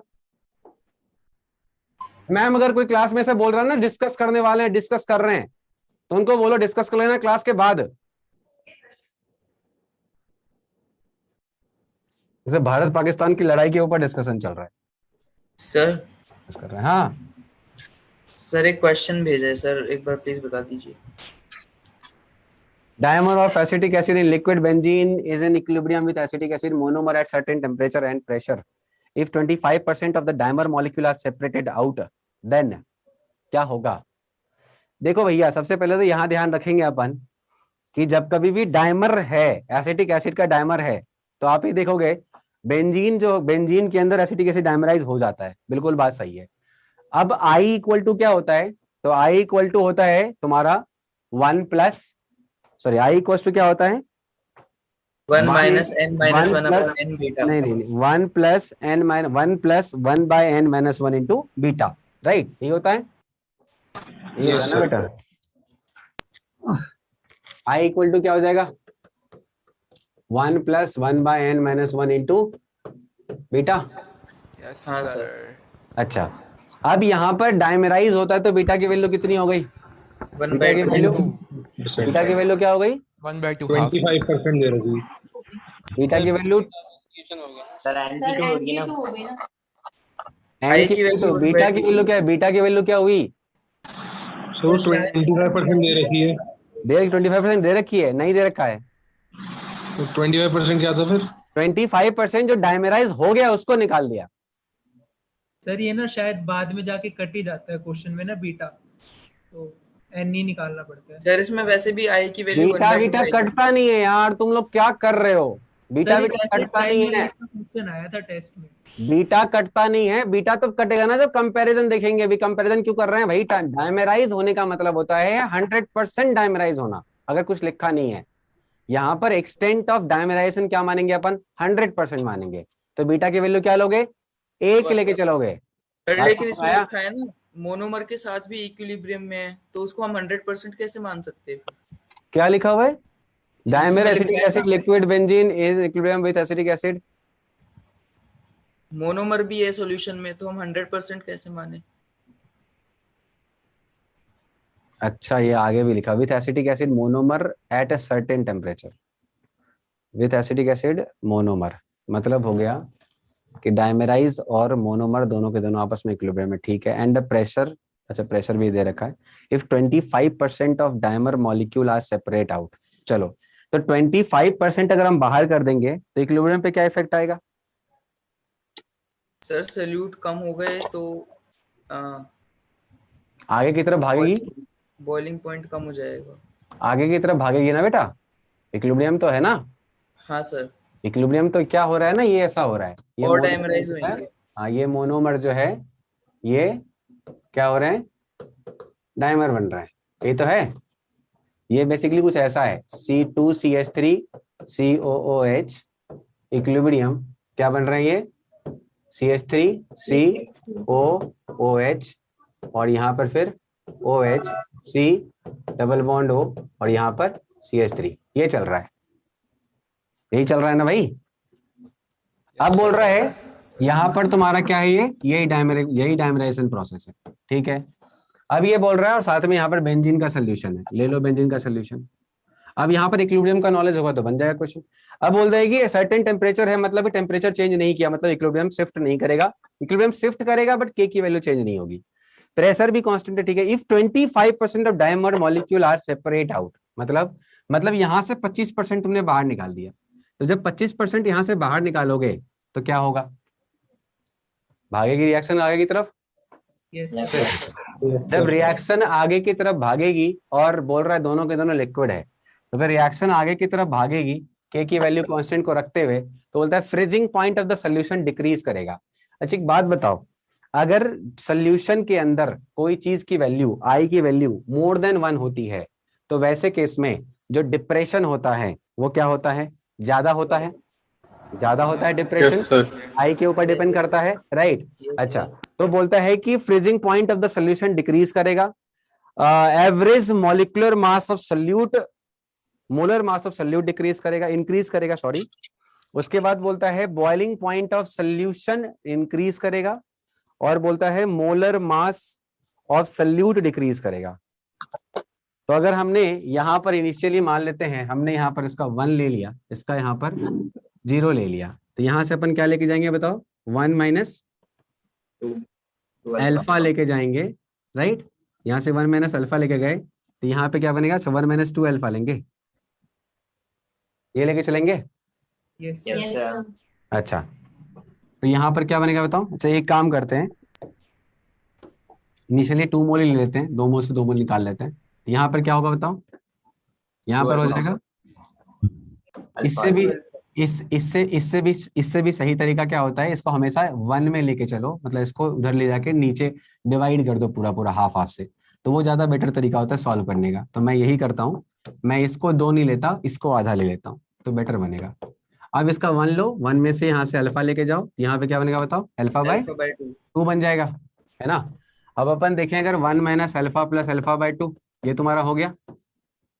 अब बोलता है कि हमने इसमें से इसको इंक्रीज कर दिया, इसमें से 25% निकाल दिया, तो रिएक्शन आगे की तरफ जाएगी।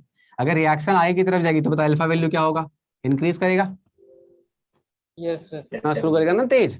अब अगर अल्फा वैल्यू इंक्रीज करेगा तो मुझे बताओगे, अब यहाँ पर मॉलिक्यूलर मास वही सेम कंडीशन होगा, स्टार्टिंग में हमने किया था, मॉलिक्यूलर मास सेम ही रहेगा, मतलब मास सेम ही रहेगा। तो अगर मान लो इनिशियल मास इसका मैंने m ऑफ CH3COH लिया है, CH3COH इंटू इसका 1 मोल लिया था, इज इक्वल टू क्या हो गया? फाइनल मास। तो फाइनल मास कितना है बेटा? तो फाइनल मास हो जाएगा mole into molecular mass of mixture. अब मोल कितना है इसका बताना, इसका मोल कितना है? सॉल्व करना है इसको, कितना होगा?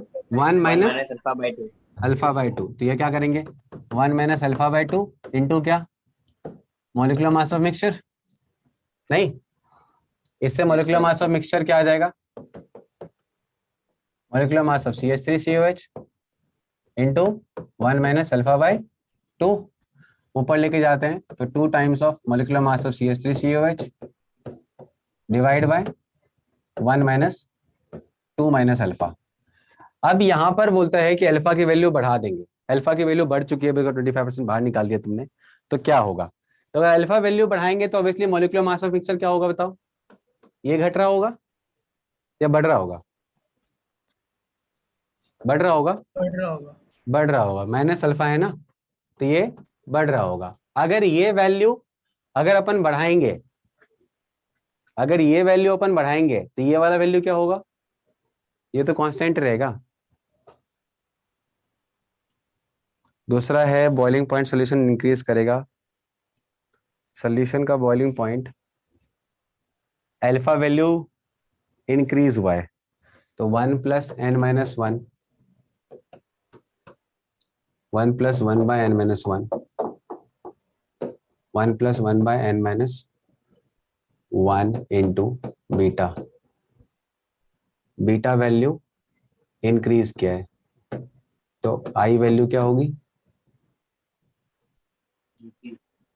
आई वैल्यू डिक्रीज करेगी ना, सर इंक्रीज करेगी ना, क्यों, सर बीटा इंक्रीज हुआ है, बीटा इंक्रीज हुआ है कैसे, डिक्रीज, बीटा डिक्रीज हुआ है इंक्रीज हुआ है, डिक्रीज इंक्रीज हुआ है बेटा, बीटा इंक्रीज हुआ है, इधर का रिएक्शन जा रहा है, डायमराइज हो रहा है ना, बीटा इसका इंक्रीज हुआ है, अगर बीटा इंक्रीज करेगा ये वैल्यू हमेशा नेगेटिव होगी, अगर ये वैल्यू नेगेटिव होगी बिकॉज n की वैल्यू हमेशा पॉजिटिव है, अगर ये वैल्यू नेगेटिव होगी तो आई वैल्यू क्या होगी, डिक्रीज होगी, घटेगी, घटेगी, आई वैल्यू घटेगी। मैं बेसिकली हमें 4 तरह के डिफरेंट डिफरेंट ऑप्शन थे, इस पे भी सोचना पड़ेगा और इस पे भी सोचना पड़ेगा। तो freezing point of solution decrease करेगा, डिक्रीज करेगा, डिक्रीज करेगा, आई घट रहा है,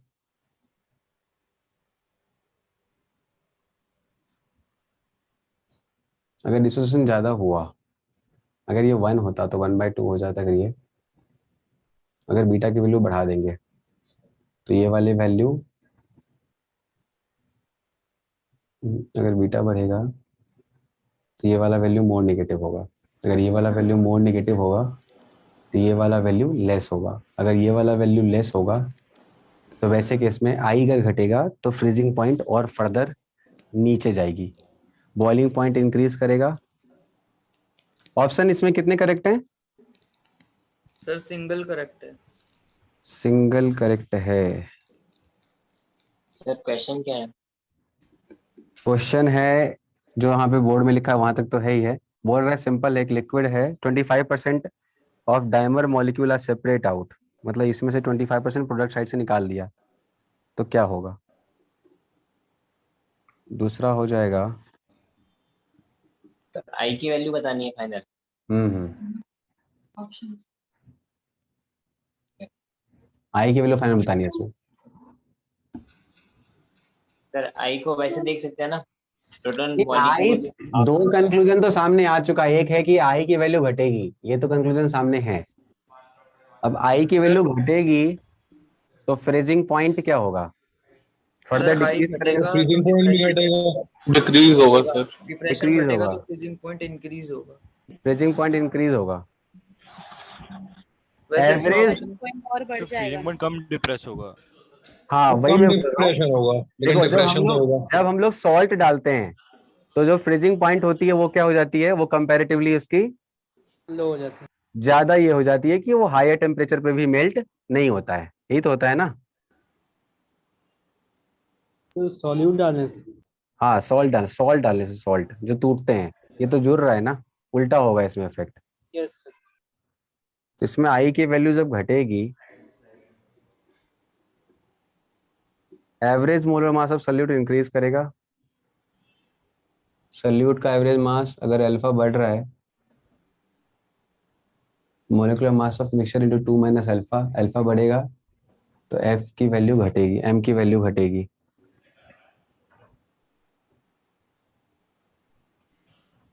अगर ए ऑप्शन सही होगा तो सी भी ऑप्शन सही होगा, दोनों एक दूसरे के उल्टे अपोजिट इफेक्ट शो करते हैं। नहीं सर, ऑप्शन बी सही है। नहीं, ऑप्शन अगर ए सही होगा तो सी भी सही होगा, मैं ये बोल रहा हूँ।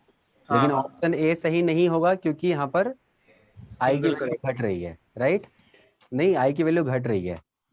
अब यहाँ पर average molecular mass of solute increase है, तो अगर हम यहाँ पर एवरेज मॉलिक्यूलर मास लेके चलेंगे अगर इस रिलेशन के हिसाब से, तो molecular mass of mixture into 2 minus alpha is equal to क्या हो गया, m ऑफ CH3COH, है ना? तो अगर हम यहाँ पर अल्फा की वैल्यू बढ़ाएंगे तो नेट वैल्यू तो घटनी चाहिए ना? नहीं सर, वो डिवाइड में जा रहे हैं ना, तो एम मिक्स बढ़ेगा। एम मिक्स बढ़ेगा, एवरेज पूछा है तो एम मिक्स बढ़ जाएगा, एम मिक्स बढ़ जाएगा। तो ऑप्शन नंबर सर यही ऑप्शन सही दे रखा बी है। हाँ, तो बी, ये वाला बढ़ जाएगा, ये वाला वैल्यू बढ़ जाएगा, यहाँ लिखा होगा ये वाला वैल्यू बढ़ जाएगा। बेसिकली इसमें दो तरह से सॉल्व करना है, एक तो ये वाला तरीका यूज करके दो ऑप्शन चेक करने हैं, और ये वाला सॉल्व करके एक ऑप्शन चेक करना है। ये वाला सॉल्व किया तो दिख रहा है मेरे को कि बीटा बढ़ रहा है, तो ऑब्वियसली आई की वैल्यू क्या होगी, घट रही होगी, राइट? और ये वाला चेक करके समझ में आया कि अगर अल्फा की वैल्यू बढ़ेगी तो मॉलिक्यूलर मास ऑफ मिक्सचर क्या होगा, वो भी बढ़ रहा होगा, क्योंकि एक तो इनवर्सली है, ऊपर से माइनस है ना? वही अगर एसोसिएशन होता तो वैसे केस में क्या होता, अगर ये बढ़ता तो ये क्या होता, घट रहा होता। एसोसिएशन भी होता है ना, ये तो ये सॉरी, अगर डिसोसिएशन होता, हाँ, अगर डिसोसिएशन होता तो ये अगर बढ़ता तो ये क्या होता, घट रहा होता। वेराज एसोसिएशन है, इस कारण से उल्टा इफेक्ट हो रहा है।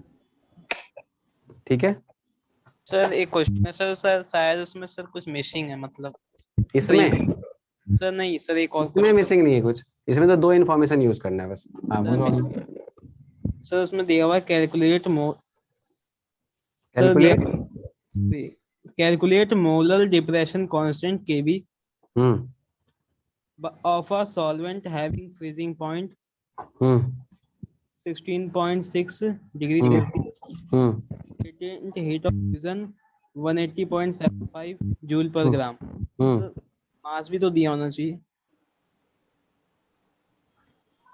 फिर से बोलो, ये हो गया आवाज बीच में कट रहा था तुम्हारा। सर इसमें फ्रीजिंग पॉइंट दिया हुआ है 16.6 degree Celsius and latent heat of fusion 180.75 joule पर ग्राम। और सर उसमें Kf फाइंड करने के लिए कह रहा है, तो सर इसके लिए मास नहीं दिया होना चाहिए। मास के लिए सर हो गया ये सॉल्व, क्योंकि सर इसमें मास की टर्म आएगी वो कट जाएगी, कैंसिल हो जाएगी। नहीं, मास के टर्म्स में सीधा Kf का फॉर्मूला होता है ना। हाँ सर, Kf और Kb का फॉर्मूला होता है ना, MRTF स्क्वायर अपॉन में डेल्टा H इंटू 1000। तो डेल्टा H हो गया M इंटू L, ऊपर भी एक M है तो M से M कट जाएगा। तो मॉलिक्यूलर मास बेसिकली बेटा जो M होता है ना, यहाँ पर जो लिखा है ना इन्होंने, डेल्टा H ऑफ लेटेंट जो होता है ना, वो mass into latent heat capacity होती है, समझे? तो ये लेटेंट हीट कैपेसिटी है, इसमें दे रखा है ना तुम्हारे में, यस फ्यूजन दे रखा है ना, तो नीचे वाला मास ऊपर मास से क्या हो जाएगा, कैंसिल आउट हो जाएगा। ओके सर, मेरे को मिसिंग लग रहा था। Okay sir, thank you. Sir मुझे एक चीज समझ नहीं आई थी सर। हाँ पूछो। एक बार लास्ट स्लाइड पे था ना सर, मुझे इसमें ना बार बार एक चीज पता नहीं परेशान कर रही है सर। आपने लिखा है कि क्वालिटेटिव प्रॉपर्टी है डायरेक्टली प्रोपोर्शनल टू कंसंट्रेशन होता है सर, तो कंसंट्रेशन तो मैं सॉल्वेंट से भी घटा बढ़ा सकता हूँ ना। कॉन्सेंट्रेशन सॉल्वेंट से नहीं घटता है बेटा, कॉन्सेंट्रेशन बेसिकली किसी एक पर्टिकुलर लिक्विड सोल्यूशन का फिक्स होता है। एंड अब घटा बढ़ा के तो तुम कुछ भी कर सकते हो, फिर तो वो नया सोल्यूशन हो गया ना, उसका वेपर प्रेशर भी डिफरेंट होगा, वहां पे हर प्रॉपर्टी डिफरेंट होगी। अच्छा, तो ये किसी पर्टिकुलर ऑब्वियसली अब मान लो 4 कंटेनर में 4 सोल्यूशन है, एक का कॉन्सेंट्रेशन C1, एक का C2, एक का C3, एक का C4, तो ये 4 डिफरेंट सोल्यूशन है डिफरेंट क्वालिटेटिव प्रॉपर्टीज के साथ। तो इसके C1 अगर है, इसका C2 अगर है, तो अगर C1 ज्यादा है C2 से तो qualitative property of 1 will be more than qualitative property of 2, ये मतलब इसका। ठीक है, अगर तुमने कुछ भी करके चेंज कर दिया तो नया सोल्यूशन बन गया। क्लियर है? अच्छा एक बात और याद रखना बेटा, कॉलिगेटिव प्रॉपर्टी डायरेक्टली प्रोपोर्शनल होता है कॉन्सेंट्रेशन का, याद रखना। कुछ बच्चे क्या करते हैं, कॉलिगेटिव प्रॉपर्टी का मतलब बॉइलिंग पॉइंट भी समझ लेते हैं। बॉइलिंग पॉइंट कॉलिगेटिव प्रॉपर्टी नहीं है। Elevation in boiling point is the colligative property. Depression in freezing point is the colligative property, not the freezing point. Osmotic pressure is colligative property and relative lowering in vapor pressure is a colligative property, not vapor pressure. समझ रहे हो? तो इसलिए याद रखना कि colligative property जो होता है इसमें दो तीन चीजें कंफ्यूज करने वाली होती है। एक तो क्या कि RLVP जो है ये डायरेक्टली प्रोपोर्शनल टू कॉन्सेंट्रेशन है, ठीक है, whereas VP जो है वो इनवर्सली प्रोपोर्शनल टू कॉन्सेंट्रेशन है। ध्यान रखना है इसका, समझ रहे हो? और ये कॉन्सेंट्रेशन कौन सा कॉन्सेंट्रेशन है? नॉन वोलेटाइल सॉल्यूट का, है कि नहीं? जो सॉल्यूशन में तुमने डाला ना उस सॉल्यूशन का कॉन्सेंट्रेशन है। तो सॉल्यूशन का कॉन्सेंट्रेशन जो है, अगर वेपर प्रेशर अगर ज्यादा है तो कॉन्सेंट्रेशन फॉर श्योर कम रहा होगा। क्यों? क्योंकि उसमें नॉन वोलेटाइल सॉल्यूट कम ऐड किए होंगे, तभी तो वेपर प्रेशर ज्यादा होगा। सोचो, और अगर तुमने ज्यादा कॉन्सेंट्रेशन दे दिया मतलब ज्यादा नॉन वोलेटाइल सॉल्यूट ऐड कर दिया, मतलब लोअरिंग भी क्या हुई होगी? ज्यादा हुई होगी उसमें, क्योंकि नॉन वोलेटाइल सॉल्यूट के डालने से वेपर प्रेशर में लोअरिंग होती है, तो रिलेटिव लोअरिंग भी क्या होगी? ज्यादा होगी, है कि नहीं? समझ रहे हो ये बात? Yes sir. अच्छा, उसके बाद डेल्टा टीबी जो होता है वो डायरेक्टली प्रोपोर्शनल टू कॉन्सेंट्रेशन होता है, और बॉइलिंग पॉइंट जो होता है ये भी डायरेक्टली प्रोपोर्शनल टू कॉन्सेंट्रेशन होता है, क्योंकि अगर ज्यादा नॉन वोलेटाइल सॉल्यूट ऐड करोगे तो बॉइलिंग पॉइंट भी बढ़ेगा और डिफरेंस भी बढ़ेगा, क्योंकि ज्यादा नॉन वोलेटाइल हुआ तो वेपराइज होगा नहीं, तो बॉइलिंग पॉइंट बढ़ा देगा। उसके बाद तीसरा, अगर मैं डेल्टा टीएफ की बात करूं तो ये भी directly proportional to concentration, obviously colligative property है इसलिए। और अगर कोई टीएफ की बात करे तो ये क्या होगा बताओ? इनवर्सली प्रोपोर्शनल होगा कॉन्सेंट्रेशन के। और अगर कोई बोलता है पाई ऑस्मोटिक प्रेशर, ये तो अपने आप में एक टर्म है, वही कॉलिगेटिव प्रॉपर्टी भी है, तो ये डायरेक्टली प्रोपोर्शनल किसके होता है बताओ? Directly proportional to concentration. ध्यान रखना है इसका।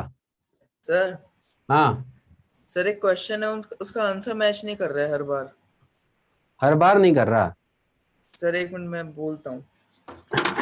सॉलिड का क्वेश्चन है। NaCl was dissolved in water. Freezing point depression was numerically equal to twice the molar depression constant. RLVP बतानी है। रिलेशन निकालना पड़ेगा दो के बीच में। मेरा 0.034 आ रहा है, लेकिन 0.117 दे रखा है आंसर में, पता नहीं क्यों, या तो आंसर गलत है। देख लेंगे, अभी आज टाइम बहुत हो चुका है, मैं कॉन्स्टेंटली क्लास ले रहा हूँ। अगली क्लास में, कल फिर से एक्स्ट्रा क्लास है, उसमें हम खत्म करेंगे आपका हेनरीज लॉ, और जो दो आपके 2-4-5 क्वेश्चन हैं वो ले लेना, ठीक है? सर आप फेरी फेर होते हैं क्या? जो फेरी फेर होते हैं। एक आदमी जैसे आपने आज एक एग्जांपल कराया था H2O और CH3 ओवर का सर, उसमें जैसे इसमें तो हमें पता था कि H2 में ज्यादा हाइड्रोजन बॉन्डिंग सेंटर्स होते हैं, तो फिर ये वो होगा सर। लेकिन अगर कोई क्वेश्चन आ गया जिसमें हमें नहीं पता कि उसमें दोनों में हाइड्रोजन बॉन्डिंग सेंटर्स किसमें ज्यादा है, तो वो कैसे सॉल्व करेंगे? और दोनों में हाइड्रोजन बॉन्डिंग हो रही हो, वो क्वेश्चन फिर कुछ नहीं कर सकते बेटा। वो अगर एग्जांपल याद होगा तो करके आ पाओगे, नहीं होगा तो नहीं करके आ पाओगे। कोई तरीका थोड़ी है, ये तो केमिकल बॉन्डिंग वगैरह में पढ़ा था तो हमें पता है कि 4 वहां होते हैं, तो उसने हमने उसका आंसर कर दिया, ठीक है? तो अगर वो वाले एग्जाम्पल तुम कहीं से देख के जाओगे एग्जाम में तब तो हो जाएगा, या नहीं तो एग्जाम हॉल में अगर ऐसा कोई एग्जाम्पल है जहाँ दिख रहा है हाइड्रोजन बॉन्ड सेंटर कितने बनेंगे तो हम बना सकते हैं, नहीं तो फिर वो क्वेश्चन गलत हो गया है, या तो छोड़ के आना पड़ेगा। क्योंकि ये तो फैक्ट है ना, हम फैक्चुअल है, इसमें कुछ दिमाग फार्मूला लगाना ही नहीं है। मैक्स टू मैक्स आप हाइड्रोजन बॉन्ड सेंटर देख सकते हो, उससे ज्यादा क्या कर सकते हो। बट इन जनरल ऐसे क्वेश्चंस आते नहीं है, क्वेश्चन सिंपल आएंगे polar non polar and acid plus water के ऊपर, ठीक है? सर आप टेलीग्राम पे रिप्लाई नहीं कर रहे सर। क्या बेटा? सर टेलीग्राम पे सर क्वेश्चन पूछते सर, आप बताते ही नहीं हो सर। मैं थोड़ा आजकल ये डिस्टर्ब चल रहा था, अब आज से एक्टिव हुआ हूँ थोड़ा इधर उधर। कहीं मैं एक्टिव नहीं था, तुमने देखा होगा मैं कहीं एक्टिव नहीं था, कहीं एक्टिव था मैं? बहुत दिन हो गए टेलीग्राम को ऑन किया। इसलिए नहीं रिप्लाई कर पा रहा था। मैंटिक्यूज में दिया सर आपने। तो जो फेरी मैग्नेटिक फेरोमैग्नेटिक होते हैं वो टेम्परेचर पे डिपेंड करते हैं। टेम्परेचर डिपेंडेंट है। तो सर वो कैसे डिपेंड करते हैं? बताएंगे ना मैग्नेटिज्म में फिजिक्स वाले सर। वो पढ़ाएंगे वहां पर, वहां पे कर्व पढ़ाएंगे, ऐसे करके कर्व आएगा, वो कर्व बताएंगे, उसके ऊपर बात चलेगी तभी। जिसमें प्रिया मैं तुम्हारे पढ़ लिया ये, मैं बोल दूंगा, बोल दो, मुझे पता है वो पढ़ाएंगे नहीं, वो कोई और पढ़ाएंगे। हाँ बोलो। अच्छा अगला जैसे एक क्वेश्चन था सर जिसमें ना जैसे कुछ कि फेरी मैग्नेटिक को 373 केल्विन पे हीट करेंगे तो क्या बनेगा, मतलब ऐसे टाइप के क्वेश्चन भी हम वो फिजिक्स में पढ़ लोगे, आपको वो पढ़ाएंगे कर्व, क्या तो उसको बोलते हैं, कर्व का नाम याद नहीं आ रहा मेरे को, वो फिजिक्स में ही पढ़ाया जाता है, हम केमिस्ट्री में नहीं पढ़ाते। और सर डोपिंग वाले क्वेश्चन नहीं हो रहे थे। कौन से वाले? अगेन भाई डोपिंग वाले कैसे होंगे यार? डोपिंग वाले कौन से चैप्टर के हैं पता है तुमको? सेमीकंडक्टर है। अब सेमीकंडक्टर हमने पढ़ाया है क्या? नहीं सर। वो पढ़ाएंगे तुमको, बड़े डिटेल में पढ़ाएंगे यार। कौन पढ़ाएंगे? फिजिक्स वाले पढ़ाएंगे, हम क्यों पढ़ाएं उसको इतना डिटेल? हमने तो बता दिया क्या होता है सेमीकंडक्टर, बस इतना ही हमारे सिलेबस में। ठीक sir. Sir paramagnetism F centre की वजह से भी होता है क्या? एफ सेंटर की वजह से सर पैरामैग्नेटिज्म अगर और इलेक्ट्रॉन है तो बिल्कुल हो सकता है। अगर इलेक्ट्रॉन अगर एक सब्सटेंस एफ सेंटर्स प्रेजेंट है, मतलब इलेक्ट्रॉन्स अगर इंटरस्टिशियल स्पेसेस में है, तो क्या उसकी वजह से पैरामैग्नेटिज्म की प्रॉपर्टी आ सकती है? आ सकती है, बिल्कुल आ सकती है। Okay sir. चलो तो इसको हाँ सर जो वो होता है NaCl स्ट्रक्चर होता है वो इंटरपेनिट्रेटिंग होता है। इंटरपेनिट्रेटिंग मतलब? सर वो एक क्वेश्चन है, in NaCl Na+ ions form FCC। B option है, in NaCl Cl ions form FCC। सी है, all Cl negative ions are present in octahedral voids of NaCl and vice versa। तो ये सारे ट्रू हैं। अब NaCl के अंदर हमने क्या बताया था आपको? Na+ कहाँ होते हैं? octahedral voids of Cl negative। Cl- कहाँ होते हैं? FC सेंटर्स पे होते हैं। लेकिन इसमें ऐसे लिखा हुआ है, ये भी ट्रू बताया हुआ है कि Cl नेगेटिव है ना, वो Na के octahedral voids में होते हैं, जो Na लैटिस बनाता है अपना FCC, और ये दोनों मिलके इंटरपेनिट्रेटिंग बनाते हैं। बेसिकली देखो यहाँ पे कोऑर्डिनेशन नंबर तो दोनों का क्या है? 6 ही है ना? Yes sir.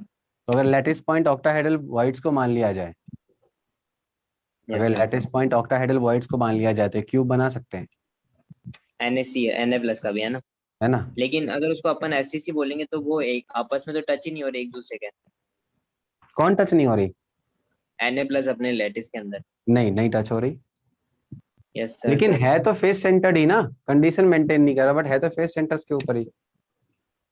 तो सर फिर अपन ऑक्टाहेड्रल केवल एक आइडिया के हिसाब से बता सकते हैं कि ये पोजीशन के हिसाब से। पोजीशन के हिसाब से सर CCP नहीं होगा, FCC हो सकता है। FCC हो सकता है। CC हाँ ये CCP। ठीक है चलो भाई। टेम्परेचर और प्रेशर से स्ट्रक्चर नहीं, वो नहीं पढ़ा रहे, हिमांशु पांडे नहीं पढ़ा रहे। क्या बोल रहे हो? टेम्परेचर और प्रेशर से स्ट्रक्चर भी बदल सकते हैं। टेम्परेचर और प्रेशर से स्ट्रक्चर बिल्कुल बदल सकते हैं। अरे वाह, बिल्कुल सही।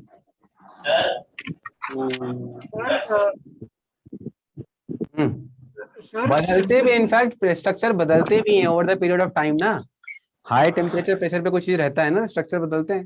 ग्रेफाइट से डायमंड बन जाता है, ग्रेफाइट से डायमंड बनता है ना भाई, है कि नहीं? Over the period of time तो बनता है।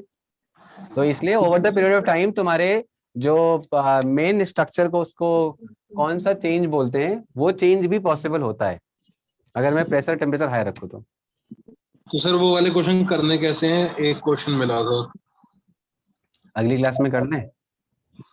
चलो ठीक है सर हमको बता दो कि किधर बोले ताकि फैजल सर को। अरे भैया तो उनके पास भी टाइम होना चाहिए ना भाई, वो दूसरे बैचेस में भी, और जो टीचर जिस चीज को अच्छा पढ़ाएंगे वही पढ़ाएंगे ना आपको। फैजल सर ऑर्गेनिक केमिस्ट्री बहुत नहीं पढ़ाए हुए हैं, जो सर बहुत पढ़ाए हैं उनसे पढ़वाएंगे ना आपको। जो टीचर जो चीजें अच्छा पढ़ाते हैं उनको वो पढ़ाने देंगे ना। फैजल सर ने आपको पढ़ाया, हो सकता है उससे भी अच्छा ऑर्गेनिक केमिस्ट्री पढ़ा रहे होंगे लोग।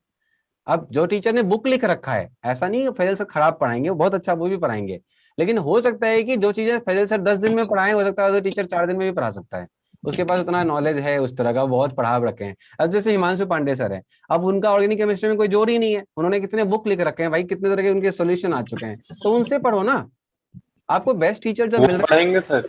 हाँ, आप लोग यहाँ पे हो, दिल्ली सेंटर में चलता है कि हर टीचर एक ही टीचर हर कुछ पढ़ा देता है। कोटा में जाके देखो, हर चैप्टर में टीचर चेंज हो जाता है। कोटा में जाओगे ना, हर एक सेगमेंट में टीचर चेंज होता है।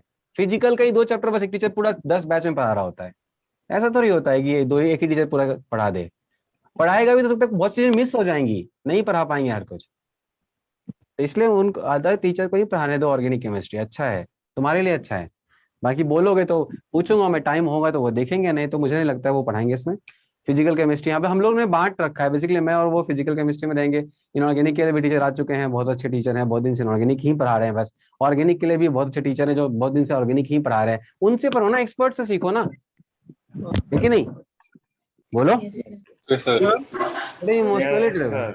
हाँ सर, जो AK के ऊपर हमारा जो P ब्लॉक छूटा हुआ था उसका क्या करना है? वो अभी यहाँ पे पढ़ाया जाएगा वापस? पी ब्लॉक पूरा पढ़ा दिया जाएगा। हाँ कुछ रिकॉर्ड 11th वाला भी पूरा, हाँ पूरा पढ़ाएगा पी ब्लॉक। एक टीचर है जो बस थर्मोडायनामिक्स तुम्हारा छूटा हुआ था, वहां पे थोड़ा सा नहीं, एंट्रोपी और वो। यस वो तो लास्ट आपको हाँ वो भी करा देंगे, वो भी करा देंगे। Bye sir. शादी के लिए आते